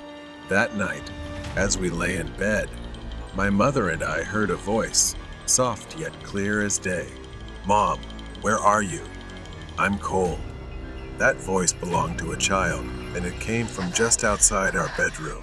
My mother looked at me, eyes wide with fear. As I grew older, I began to understand that the shadow wasn't there to harm us. It wasn't a ghost trying to scare us, but a lost child searching for something. The more I thought about it, the more I realized that spirit was looking for its mother. I had a friend who could sense things like I could, and they suggested that I tell the spirit to move on. So one quiet afternoon, I stood in the living room and said to the air, "I believe your mother loves you very much. You can move on. It's time to go to a happier place." The house felt different afterward. The shadow disappeared. The footsteps stopped. No more voices at night. I thought that the spirit had finally found peace, or perhaps it needed to validate something because it had been left here and unable to move on in this house. In 2018, my aunt, Tita, who had worked abroad, returned home to retire. One evening, we sat together in the living room, sharing stories. We talked about the strange occurrences that had taken place in the house over the years. I told her about that spirit, about how my mother had once mistaken it for me because it looked like a small child. I explained how I had ultimately helped it move on. As I was speaking, I noticed something. "Tita, she's crying." She started telling me a story I had never heard before. Long before I was born, my grandmother, she was pregnant with Aunt Tita. Not long after that, there was a baby boy. She named her son Angelo. Suddenly one day, Grandma left and didn't come back. At that time, Aunt and Angelo were too young to know what to do in this remote suburb. So, Angelo lay on the sofa. The boy was sick and passed away in his sleep while clutching a small glass jar that his mother had given him. He was only about 3 to 4 years old. At that time, my aunt was too young to understand what was happening and thought her brother was just sleeping until one day a neighbor came and took the boy to a small coffin and buried him. Our new house sits on this land. Perhaps the boy could not move on because he was waiting and didn't know when his mother would return. Sometime later, my aunt, the boy's sister, passed away just after we talked about him. Now, standing in front of the house, I can't shake the feeling that something has changed. Then came the unmistakable sound of soft footsteps. They echoed from the hallway behind me, moving toward the stairs. I turned around, breath caught in my throat. The shadow had returned. As I climbed the stairs, I saw the shadow standing right above and sliding into my bedroom. Upon reaching the room, I hesitated. My hand hovered over the doorknob, and just as I was about to turn it, I heard, "Mom, where are you?" I slowly pushed the door open, the creaking hinges filling the silent house. The room was bathed in the faint light of the moon filtering through the window, casting a cold glow over everything. My heart skipped a beat as I saw Angelo. This time, he was not just a shadow. He stood in the middle of the room, a small, frail figure, unmistakably a child. His head was bowed down. Then slowly, Angelo lifted his head, and for the first time, I saw his face. A face with deep-set eyes filled with sorrow. His mouth opened, and in a voice that sent chills down my spine, he whispered, "Mom, where is she?" I wanted to tell him, to explain that she had passed away. But before I could say anything, he raised a small glass jar, looking at it as if it held an ominous energy imprisoning his soul. Angelo stood still, clutching the jar, looking at me with hollow eyes. I had to do something. I couldn't let Angelo remain trapped forever. I took a deep breath, my voice trembling as I finally spoke to Angelo, telling him that his mother was no longer here. I told him to always believe that she loved him, so I urged him to move on. For a moment, Angelo's expression softened, but then he tightened his grip on the jar. His voice rang out again, firm and more desperate. "Where is my mom? I want to see her." As if he didn't believe the words I was saying, tears welled up in my eyes as I realized there were no words that could satisfy him. He wasn't just seeking peace. He wanted his mother, and nothing else mattered more than that.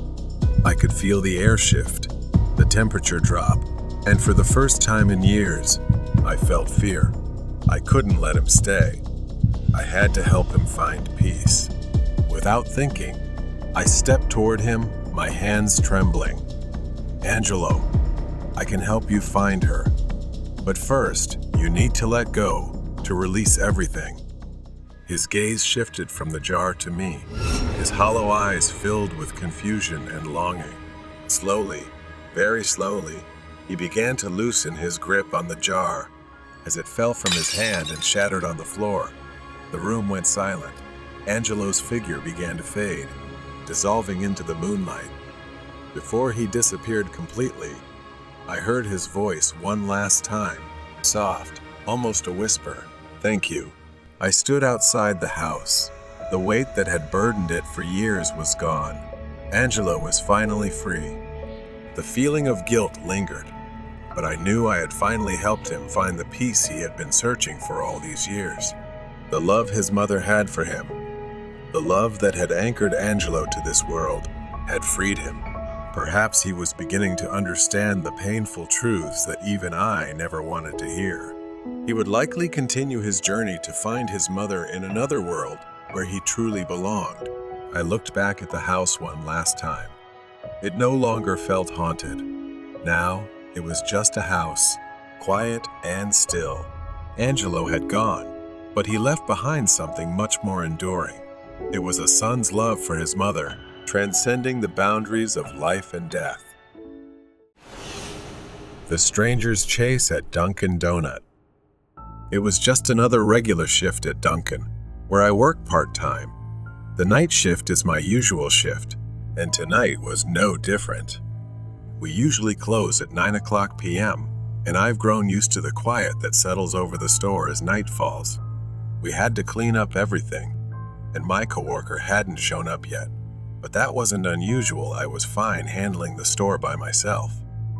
The inside of this Dunkin' was larger than most, with a few booths and tables scattered around. I had spent the last few hours in silence. No one had come in, and the last customer had left by 8:30 p.m. With only a few minutes left until closing, I walked around as usual, wiping down tables and making sure everything was tidy. As I passed by, heading back to the counter to clean up, something made my heart race.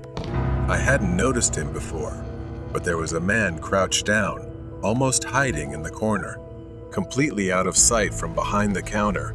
Everything seemed to freeze as his eyes locked with mine the moment I saw him. For a second, neither of us moved. The man slowly stood up. He was of average height, skinny, with messy hair and disheveled clothes. I asked him if he was okay, my voice trembling as I tried to stay calm. He didn't respond right away, mumbling that he was fine. I reminded him that we were closing and he needed to leave. He nodded and started walking toward the door.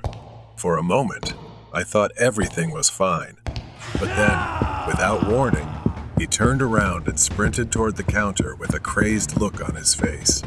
Everything happened so fast. He didn't head for the door. He ran straight behind the counter, his eyes locked on the cash register. I began to realize what was happening. Without hesitation, I made for the exit, my mind racing. I didn't care about the cash register. I just needed to get out. Guys like him are dangerous, and they usually carry weapons. I had to be smart about this. But before I could reach the door, his voice rang out, loud and threatening. He shouted, his voice filled with anger. Stop. Froze for a second, but instinct kicked in, and I kept moving, my heart pounding in my chest. I pushed the door open and ran out, without looking back. I thought he would be inside to rob the store, but I was wrong. He chased after me, running through the parking lot, and fear gripped me like never before. I looked around the area, but most of the stores were dark and closed.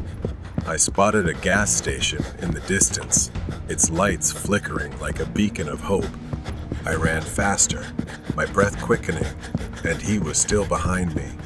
The distance between us seemed to shrink.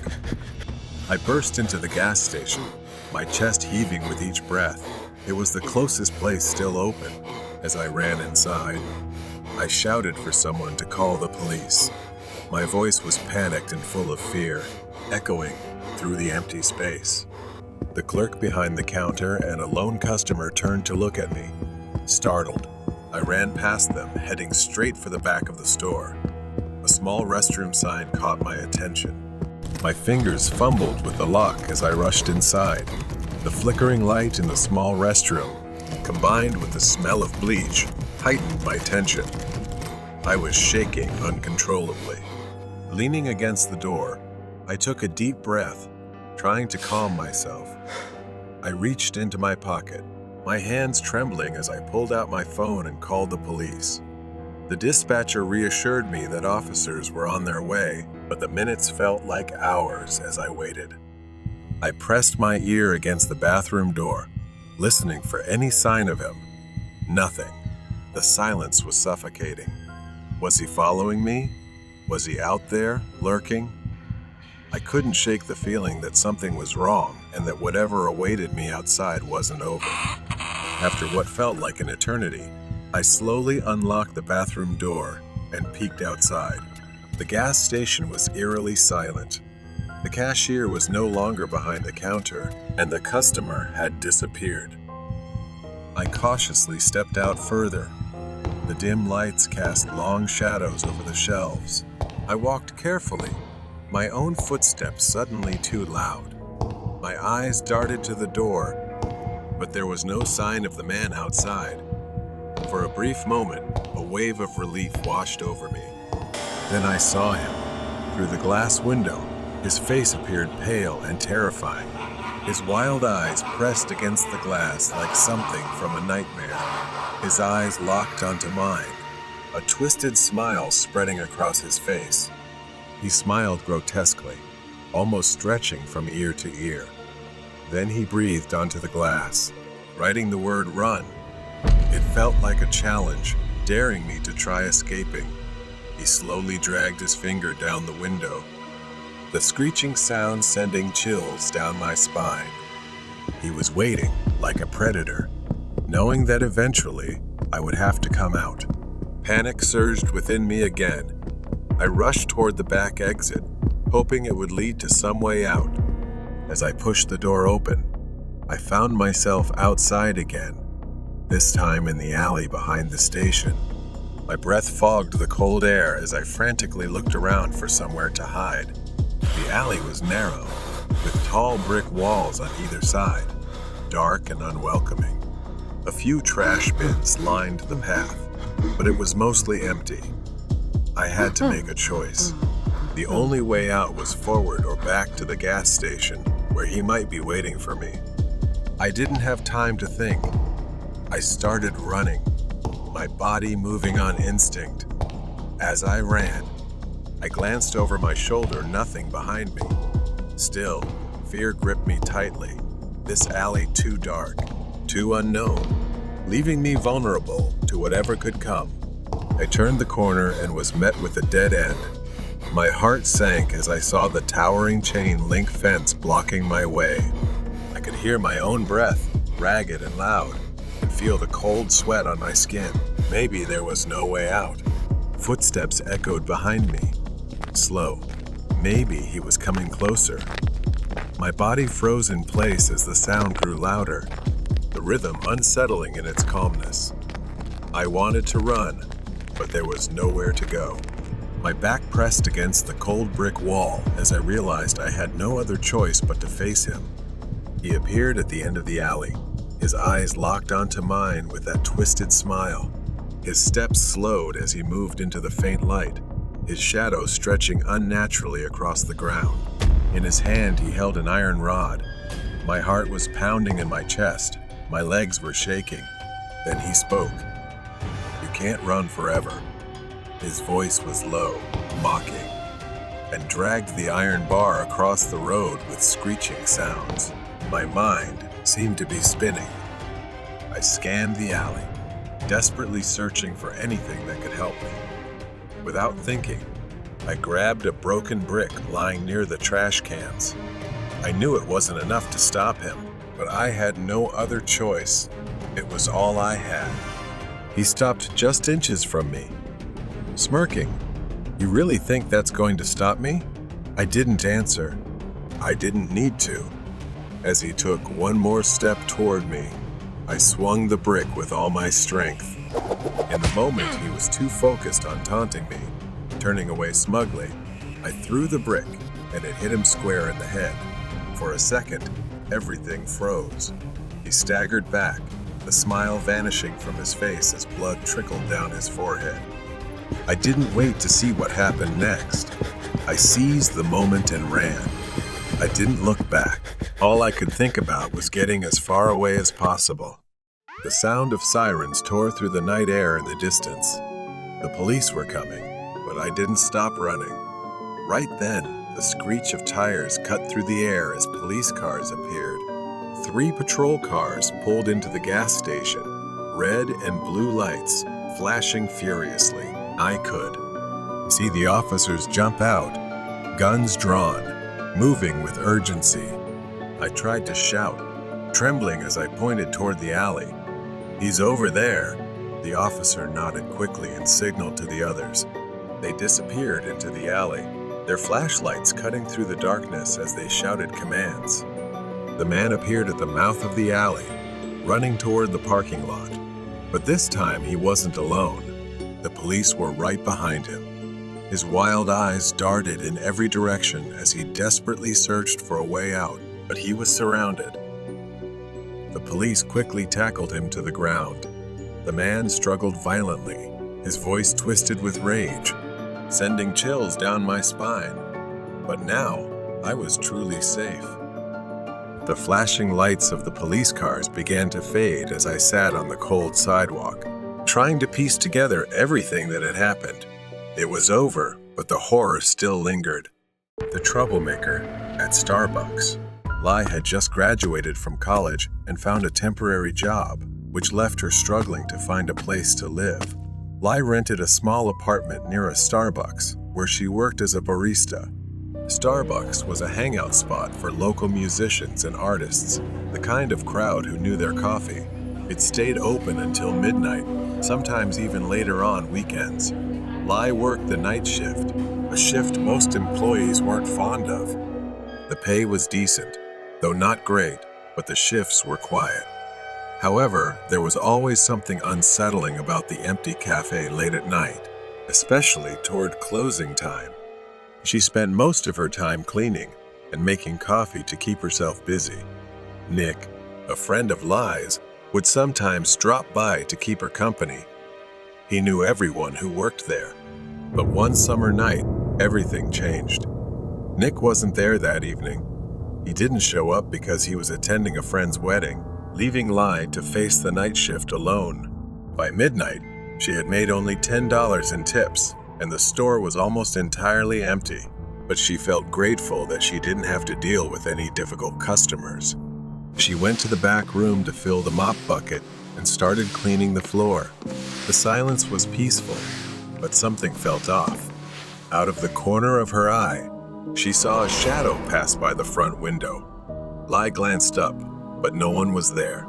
She called out, asking if anyone was there, thinking a customer had come in through the back door, but there was no response. After a moment of hesitation, she shrugged, thinking she had imagined it, and went back to cleaning behind the counter. Suddenly, she heard the bathroom door open. Lai's heart started pounding, and she felt uneasy. She hadn't seen anyone come in, and the store had been completely empty just minutes before. To her surprise, Nick walked out of the bathroom. A wave of relief washed over her, and she smiled, calling out, Nick, what are you doing here? He grinned back at her, saying he had just dropped by after the wedding, but something in his expression had changed. His usual friendly demeanor had turned into something unsettling. She gave an awkward smile, brushing off the strange feeling, and offered him a drink. As she started making an espresso, Lai glanced at him. He was staring at her, his eyes dark and unreadable. Lai tried to act normal and asked him what he was up to. Nick didn't respond. Instead, he pulled something from his pocket, a USB drive. His smile widened as he tossed it onto the counter. She stared at it, confused, asking what it was. Nick leaned in, lowering his voice to a whisper. He said he had recorded something Lai wouldn't want anyone else to see. She didn't understand what he was talking about. He stood up straight, crossing his arms. Nick threatened her about some private conversations she had with her boss. Panic started to rise in her, and she yelled that he was lying. Nick shook his head, his smile never fading. Her mind raced, trying to figure out if he was lying, but the confidence in his voice made it clear that he wasn't. He chuckled softly, stepping closer. He spoke to Lai with crude words. He had initially planned to blackmail her, but now he didn't need to, and he thought it was time for Lai to show some appreciation for all the nights he'd kept her company. A nauseating feeling rose in Lai's throat as she realized what he was implying. She backed away, her heart pounding in her chest, screaming that he was insane and that she hadn't done anything. Nick's smile turned sinister. Her hands trembled, barely able to breathe as she tried to figure out how to escape. The store was closed, and the doors were locked. She was alone with him, and he was moving in, ready to corner her. She backed away and pleaded with him. His expression darkened, saying he had spent too much time helping without getting anything in return. He reached behind his back and pulled out a knife, its blade gleaming in the dim light. She glanced around the room, desperately searching for a way to escape. Her eyes landed on the espresso machine, and an idea formed in her mind. Lai tried to stall him and suggested making him a cup of coffee first. Nick raised an eyebrow but didn't object. She hurried behind the counter, her hands trembling as she poured an espresso. Her heart raced as she reached for the panini press. Without warning, Lai grabbed it and swung it at Nick's head with all her strength. The metal struck the side of his skull, and he staggered back, dropping the knife. Blood trickled down his face, and he let out a groan of pain. But the blow wasn't enough to bring him down. She needed to act fast. Lai ran around the counter, her eyes fixed on Nick as he wiped the blood from his face and started moving toward her. She frantically scanned the room for another weapon or an escape. Nick moved slowly, deliberately, as if he knew Lai had nowhere to run. His smile had vanished, replaced by a grim expression. She backed up toward the rear of the cafe, her mind racing to come up with a plan. The mop bucket was still near the back door. If only she could reach it. With trembling hands, she lunged for the mop bucket, grabbed the metal handle, and swung it at him. Nick dodged the first blow, but she swung again, striking him in the ribs. He groaned in pain, stumbling backward. She didn't stop. She swung again, this time aiming for his legs. It sent Nick crashing to the ground with a pained yell, clutching his knee. She seized the opportunity and ran for the back door. Lai fumbled with the lock as Nick struggled to get up. She finally managed to open the door and dashed out into the alley behind the store. She kept running, too afraid to look back as she heard Nick's footsteps behind her.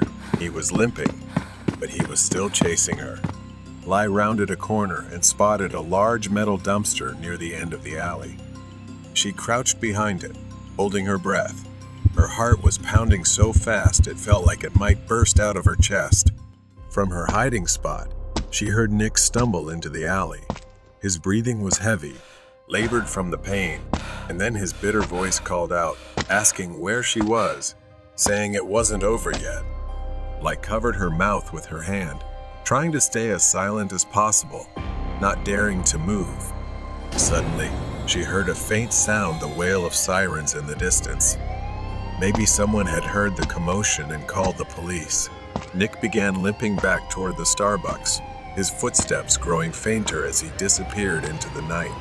Her legs were shaking so much, she could barely stand. She knew she had to leave before he came back. As she stumbled onto the street, she saw the flashing lights of a police car approaching. Lai felt a wave of relief and waved for help. A short time later, Lai was brought to the interrogation room at the police station. The officers came in and told her that Nick had been arrested. He had been hiding in the cafe, trying to erase the security footage. The relief was immense. It was finally over. Nick had been arrested, and the evidence against him was undeniable. He would be charged with multiple crimes, including assault and attempted blackmail. The nightmare was over, and Nick would pay for everything he had done. Stalkers in the dark. I started working as a security guard, night shifting at a small shopping mall in the city right after graduating high school. This job was supposed to be simple. Sit in front of the screen, watch people come and go, and occasionally handle shoplifters or suspicious behavior. But the truth is, the nights can be long, even boring. Until Black Friday arrived in the month leading up to Halloween. I had heard stories about the chaos, people acting as if they were clawing to get the best deals. It was madness, pushing and shoving like a zombie apocalypse. This year, I was scheduled for the dreaded Black Friday shift. It was my second year, and I thought I knew what to expect. What I didn't expect was the note. When I arrived for my shift that evening, I found a note waiting for me on my desk, right in front of the row of CCTV monitors. It simply read, "If you're in the dark, stay indoors." It was puzzling, and I had no idea who it was meant for or what it referred to. I felt a bit uneasy but brushed it off. Maybe it was a prank or something the cleaning crew accidentally left behind. I didn't want to dwell on it and focused on my job. As soon as the mall opened, chaos ensued. People pushed and shoved, scrambling for discounted items. Every walkie-talkie on the team was buzzing non-stop.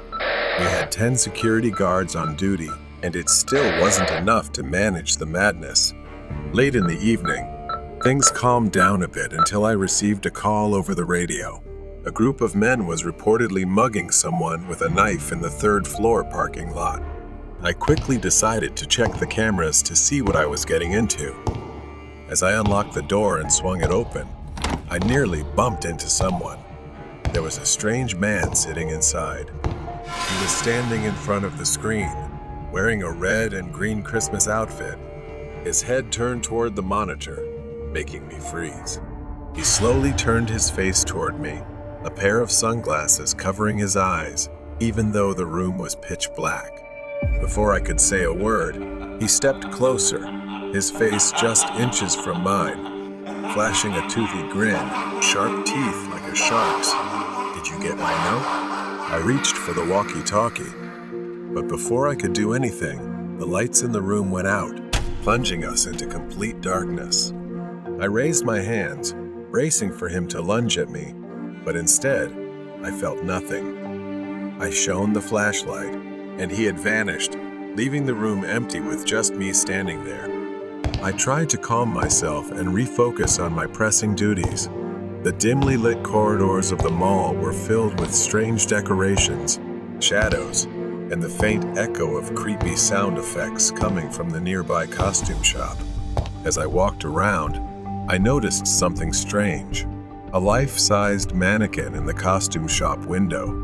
It was dressed in an outfit identical to that of the strange man. I turned to look behind me as I heard a noise coming from behind, glancing through the shop's glass. The mannequin was no longer inside. Suddenly, the lights flickered, and I heard a raspy laugh behind me. I turned around, my flashlight cutting through the darkness, and there he was, the man, grinning horrifically and then lunging toward me. I stumbled back, narrowly dodging him. I weaved between the aisles and ran up the escalator, my heart pounding as I tried to put as much distance as possible between us. After what felt like an eternity, I reached the security room and slammed the door shut, locking it tight behind me. I quickly accessed the camera feeds, searching for any sign of the man. My hands trembled as I scrolled through the screens, but I couldn't find him anywhere. Then, on one of the feeds, I saw him standing in the hallway just outside the security room, staring directly into the camera. A sinister smile plastered across his face, waving at me. I grabbed the walkie again, calling for backup, but the signal was distorted. Suddenly, the lights went out, plunging the room into darkness. I hurriedly fumbled for my flashlight. A creaking sound like claws scraping the door echoed. I braced myself, gripping the flashlight like a weapon, as the door swung open and he stepped inside, laughing mockingly at my fear. I remembered the emergency lever behind the desk. Without hesitation, I rushed over, pulling it down just as he reached for me. He lunged at me. We got caught in a struggle. He was stronger than he looked, his hands clawing at me as I tried to push him away. We slammed into the metal shelves, the impact echoing throughout the room. I pulled the walkie from my belt, calling for backup again. My voice trembled with tension, but I just hoped someone would hear me. After a tense struggle, I pushed him away one last time, and he staggered. This time, I seized the opportunity, quickly grabbing a metal rod nearby and locking it against the door, trapping him inside. I quickly called for assistance. I stood guard at the door, listening to his screams from the other side. Within minutes, 2 officers ran down the hallway, guns drawn. They reached me, and I unlocked the door, stepping back as they stormed in. I watched as they put him into the police car, his eyes still fixed on me until the very last moment. Back in the security room, I sat down, exhausted but relieved. I scrolled through the camera feeds, carefully checking each one. Then on the feed from the costume shop, I noticed something odd. A new mannequin, dressed in the same outfit, stood in the display window. My heart raced as I leaned closer to the screen. It was just a mannequin, right? As I looked, a shadow moved behind it, just a flicker, barely visible. My hand hovered over the controls, but I shook my head to clear my thoughts. Maybe it was just my imagination playing tricks after a long night, but I couldn't shake the feeling that something was watching, waiting for me out there to confront it. Trucker's secret mission. Another long and quiet night on the highway. The road stretched endlessly before me, illuminated only by the headlights of my truck. I had been driving this road for years, working undercover as a long-haul truck driver. My real job was much more dangerous, tracking criminals, operating on these desolate roads under the cover of darkness. I am an undercover cop. My truck is my weapon, my disguise, and my hideout. Tonight was supposed to be like any other night, but I had a feeling, something gnawing at the back of my mind, telling me that tonight would be different. so I needed to be extra cautious. The road was deserted. The only sounds were my engine and the occasional rustle of wind over the barren landscape.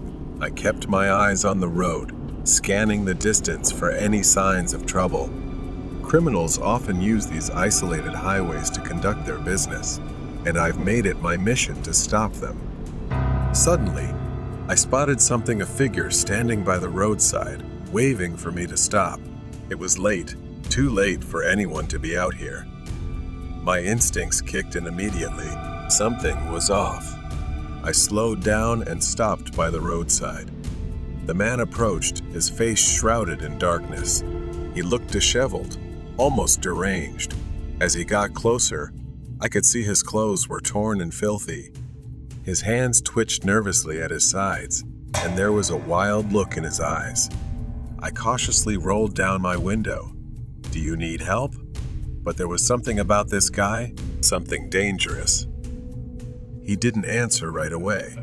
Instead, he smiled a slow, eerie smile that sent chills down my spine. Then, he pulled something out from under his coat, a small black box. I recognized it immediately. It was a vial containing a dangerous, illegal substance, something that could be lethal on contact. My heart beats fast. This is no ordinary hitchhiker.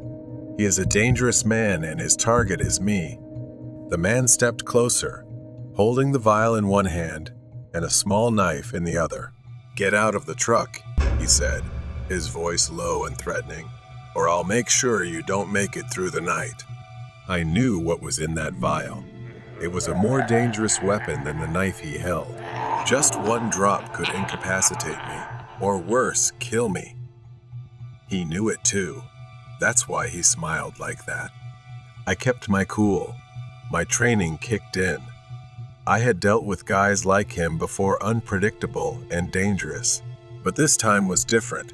He wasn't just a criminal, he was playing a twisted game, and I was his target tonight.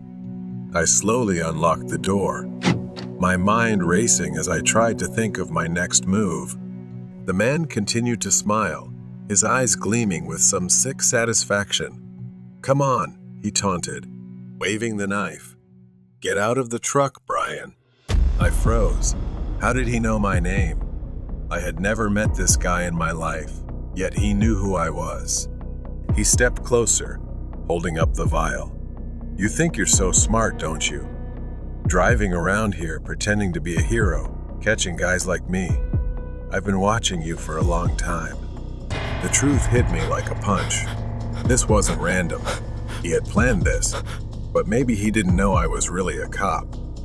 I climbed out of the truck, raising my hands to show compliance. My mind raced, searching for an opportunity. The man circled around me, still grinning like a madman. He sneered, starting to pace back and forth, waving the knife and vial as he spoke. His words grew more erratic. He muttered something about me stealing it from him, but I couldn't even remember what it was. I racked my brain, trying to recall him. I had taken down countless criminals in my time. Drug dealers, traffickers, murderers. Any of them could have a grudge. But this guy, his face didn't ring any bells. His eyes burned with hatred as he said, "Now I'm going to ruin your life." He stepped closer, waving the vial in front of me. He whispered, "Just one drop, and it'll all be over." I stood still, watching his every move. He was too close, too confident. He thought he had won, but he was careless, distracted by his own need for revenge. Suddenly, luck was on my side. As he rambled, I noticed a flaw in his plan, the way he loosely held the knife. How distracted he was. He was too immersed in his own twisted game. Luckily, every time I went on a mission, I always wore gloves to protect myself from hazardous materials. Without warning, I lunged forward, knocking the vial from his hand, sending it skidding across the pavement. He was shocked, but not for long. He swung the knife at me, but I was ready because I had been through it and knew how to handle it. I grabbed his wrist and twisted until he dropped the blade. The struggle was quick and brutal. I used every trained skill to subdue him, pinning him to the ground before he could react. He thrashed, cursing and screaming, but it was over. I had him. As I held him down, panting from the exertion, I asked, "Who are you? Why are you doing this?" He just laughed a cold, empty laugh. I stared at him, the pieces falling into place. He was one of the first criminals I had ever apprehended, a drug trafficker. He didn't forget I waited, planned, burned my hatred for years. I squeezed him. His words stabbed deeper than any weapon. He didn't pursue money or drugs or even freedom. He pursues revenge aimlessly and empty. Once he was subdued, I discreetly pressed for backup, making sure no one knew my true identity, while I waited for the other officers to arrive. I couldn't shake the chill down my spine. This man, this forgotten criminal, had built his entire life around destroying me. The lights of the patrol cars approached. This job wasn't just about catching criminals. It was about the shadows that follow you, carrying grudges from the past that never truly go away. My colleagues took him away. For every criminal I took down, there would be another waiting, another with a grudge, another seeing me as the one who ruined their lives. But now I understood more. The real danger wasn't out there on the road. It was in the shadows, waiting for the right moment to strike. The outcome of the Hitchhiker Man. I was working the third shift at a 24/7 diner in a quiet town. Most of our customers were truck drivers and travelers passing through. But the strangest people I've ever met were the drifters, addicts, and hitchhikers. That night started like any other. Carl, the cook, had been working at this place for over 15 years, and he had seen it all. His sharp eyes could spot trouble from a mile away. We were perfectly in sync. I served tables, and he flipped burgers. With a new cast in the pipeline, and he flipped burgers. Around 4 a.m., the shift was well underway. The place was completely silent, not a single person in sight. The only sound breaking the silence was the hum of the old refrigerator. Suddenly, the door creaked open. A man stumbled in, clutching his right arm to his chest. He didn't say a word, just shuffled past Carl and me, heading straight to the bathroom. His clothes were torn and filthy, and his face was twisted in pain. Carl and I exchanged glances. We'd seen strange customers before, but there was something off about this guy, more than just a regular drifter. I asked Carl, "Doesn't he look familiar?" After a moment, I remembered. That guy had come in before, begging for food and a ride. We had to kick him out because he was bothering the customers. But now, something had changed. He looked panicked, like he had seen something terrifying. Carl just shook his head, muttering, "Here we go again." I looked at the bathroom door. I didn't want to check on him, but I didn't have much choice. Carl handed me the keys, nodding toward the bathroom. "Go check if he's all right." I knocked on the door, asking if he needed help, but there was no response. I knocked again, harder this time. Still, nothing. I called out, fumbling with the keys. I pushed the door open, saying I was coming in. The bathroom was empty. No trace of the man. No dirt, no blood, nothing. The bathroom was as clean as the night before. I froze at the doorway. "End and year and ye and Andra." I screamed for Carl. He rushed over. I backed away as he pushed past me, staring into the spotless room with wide, disbelieving eyes. We stood behind the counter, both of us trying to make sense of what had just happened. How could he have disappeared? I looked at Carl, but he had the same horrified expression as I did. Then I saw movement near the front window. The man was outside, staring at us. His face was worse than before, bloody, swollen, and his eyes were bleeding. But what froze me in place was how his right hand hung limply at his side, looking like it was about to snap off. His thumb was sticking straight up, unnaturally stiff, as if he was trying to hitch a ride. Before I could grab the phone to call 911, a loud noise echoed from the back of the diner. Carl and I rushed to the back. It was coming from the freezer. Someone was tearing into the food boxes. Carl grabbed a knife from the counter, and we slowly moved in. The man was inside, tearing open a box of frozen meatballs and pressing a pile of meat against his arm, like he was possessed. But his arm, it wasn't right. His hand was dangling, almost detached from his wrist. For a moment, everything went still. We locked eyes on him, witnessing something we couldn't believe. Then, at an unnatural speed, he bolted past us, kicked the kitchen door open, and ran outside. Carl and I stood there, too shocked to react. We had just witnessed the impossible. Carl hurried to the front, locked the diner doors, and turned off the lights, plunging the place into darkness. The only light now came from the neon sign outside, casting a dim red glow on the counter. I stood in the middle of the kitchen, my hands trembling. My mind raced, trying to piece together what had just happened. That man, if he was really injured, was moving with an unnatural speed and strength. And those eyes, it was like something else was controlling him. When I looked out the window, the parking lot was empty. There was no sign of the man. Carl stood with me, his face tense, his eyes scanning the darkness outside. I asked Carl what we should do now, and if we should call the police. Carl shook his head and said they wouldn't believe us, and there was no way to explain this. He reconsidered, slowly walking to the phone and picking up the receiver. But just as he dialed 911, the lights in the diner flickered. The hum of the refrigerator went silent, and for a moment, everything was still.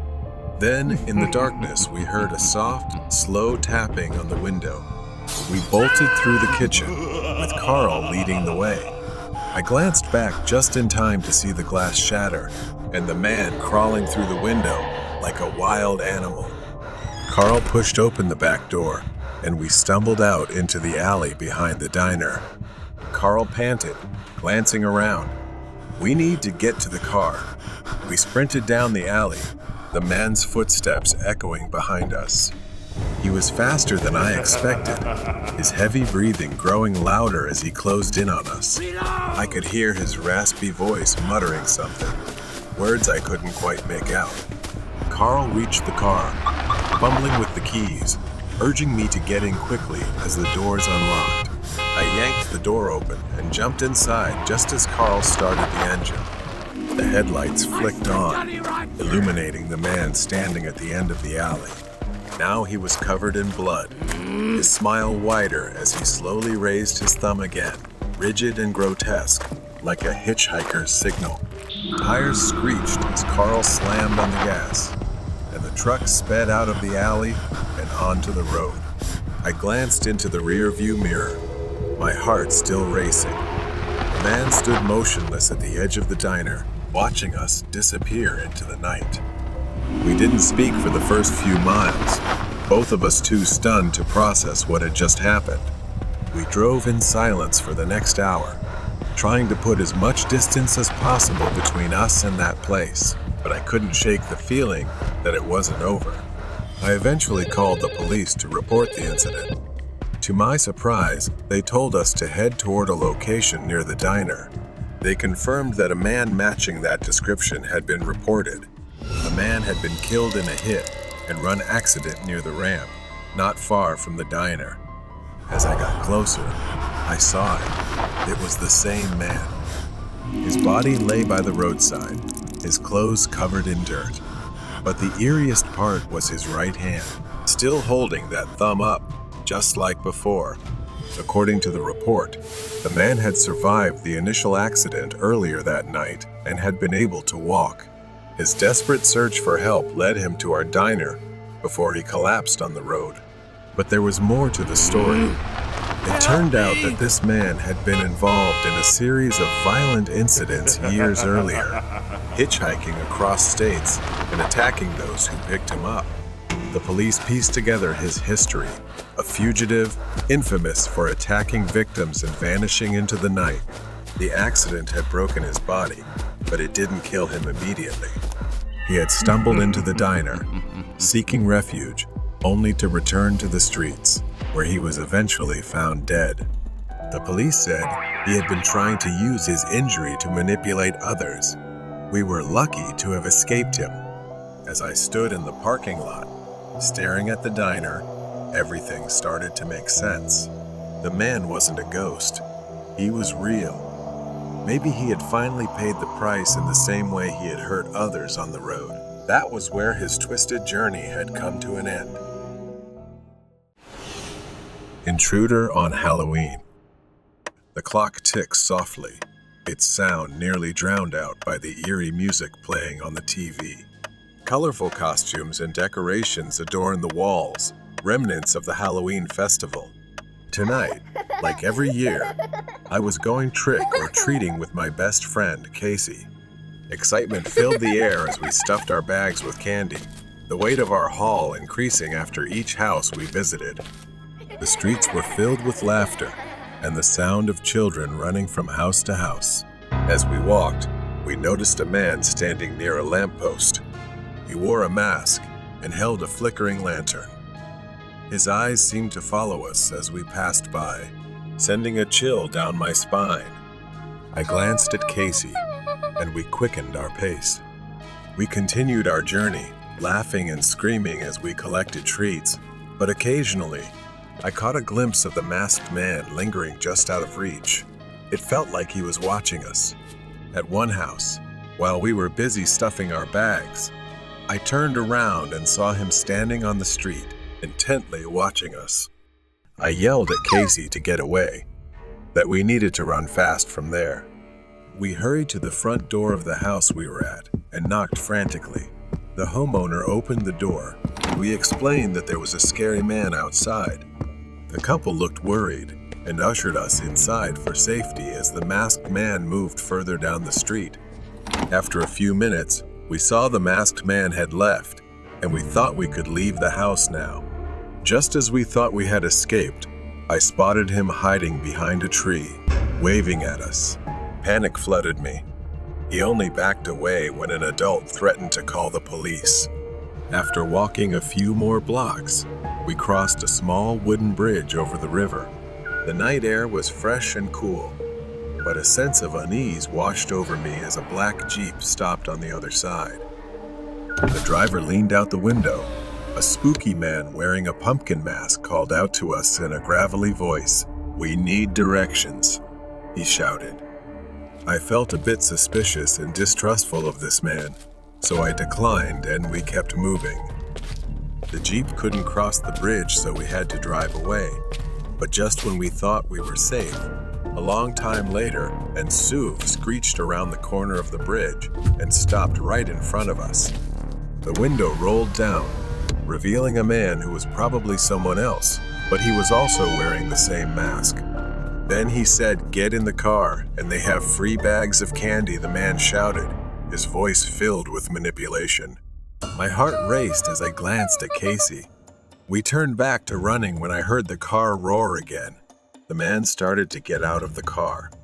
We just ran as fast as we could to the house because we were almost home. We finally arrived home.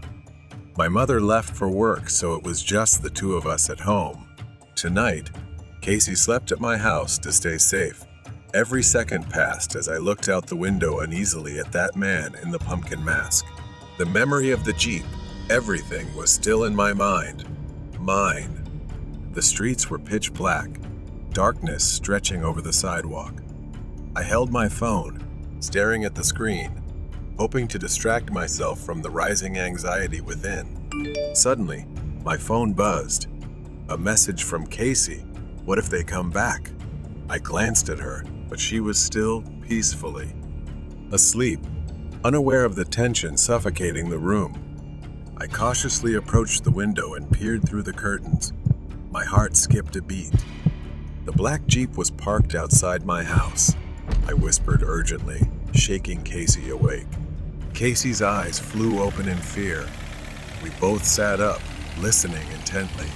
The engine roared, and I could see a shadow moving inside the Jeep. My pulse quickened, and I knew we had to act and come up with a plan. I whispered, "If he comes in, we have to trap that man." We gathered supplies, a heavy chair, some rope from my dad's toolbox, and my phone, so I could call for help if needed. We figured we could block the door if he came in, trapping him inside. Casey nodded, and we hurriedly propped the chair against the door, tying it tightly with the rope. We were ready and positioned behind the chair, preparing for anything that might happen. Through the glass, I saw the masked man standing by the front door, his shadow ominously stretching. My heart raced as he knocked, the sound echoing like thunder in the silence of the night. Suddenly, I saw the man step back, turn around and walk towards the Jeep. I watched in horror as another figure stepped out of the car, both wearing masks and dark clothes. My mind is racing now. There are two people. I whispered, fumbling for my phone. "Casey, we need to call the police." Fear gripped me, knowing our trap might only buy us a little time to escape safely.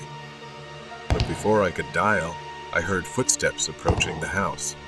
The doorknob rattled, and my heart raced. The masked man yelled something indistinct, and I felt panic rise. "They're trying to get in," I said, gripping Casey's arm tightly. I heard them banging on the door, trying to break it down. The chair held for now, but I knew it wouldn't last long. "Call the police," I shouted, but Casey was frozen in fear, her eyes wide. I took a deep breath and tried to stay calm. I whispered, "We need to run, and when they break in, Casey and I will head for the back door." With a loud crash, the chair toppled over. The door swung open. The masked man charged into the living room, followed by another figure. I slowly crawled toward the door, then grabbed Casey's hand, and we ran toward the back door, quietly escaping the intruders. We bolted out into the backyard and ran toward the fence. Behind us, I heard the men shouting. I shouted for Casey to climb over the fence. I thought we still had hope and needed to seize this chance to try to get over. As things grew urgent, I started to climb up, but unfortunately for me, one of them came outside and managed to grab and pull my leg. I flailed and kicked at his face, but it didn't seem to matter. It didn't faze him at all. I fell painfully to the ground. I looked in agony as Casey cried in fear by the fence on the other side. I screamed for her to run. I would follow, but she seemed too scared, worried for my safety. I lay in pain, watching him grin grotesquely. He taunted me, saying trick or treat, and waved at Casey playfully, enjoying our fear. I reassured myself that I needed to escape and survive. I slowly, secretly grabbed the ice and stood up to answer his question as if I was pretending to play with him. I took candy out of my pocket and said I wouldn't run away. I asked if he wanted a piece of candy. He seemed surprised and didn't notice as I threw the rock at his face. He fell, screaming in pain, and his friend came out from the house, witnessing it. He also yelled in anger. I didn't think much, trying to use the remaining strength to climb over the fence to escape. Just as we were about to escape, I heard the distant sound of a siren. I felt relieved. The police were coming.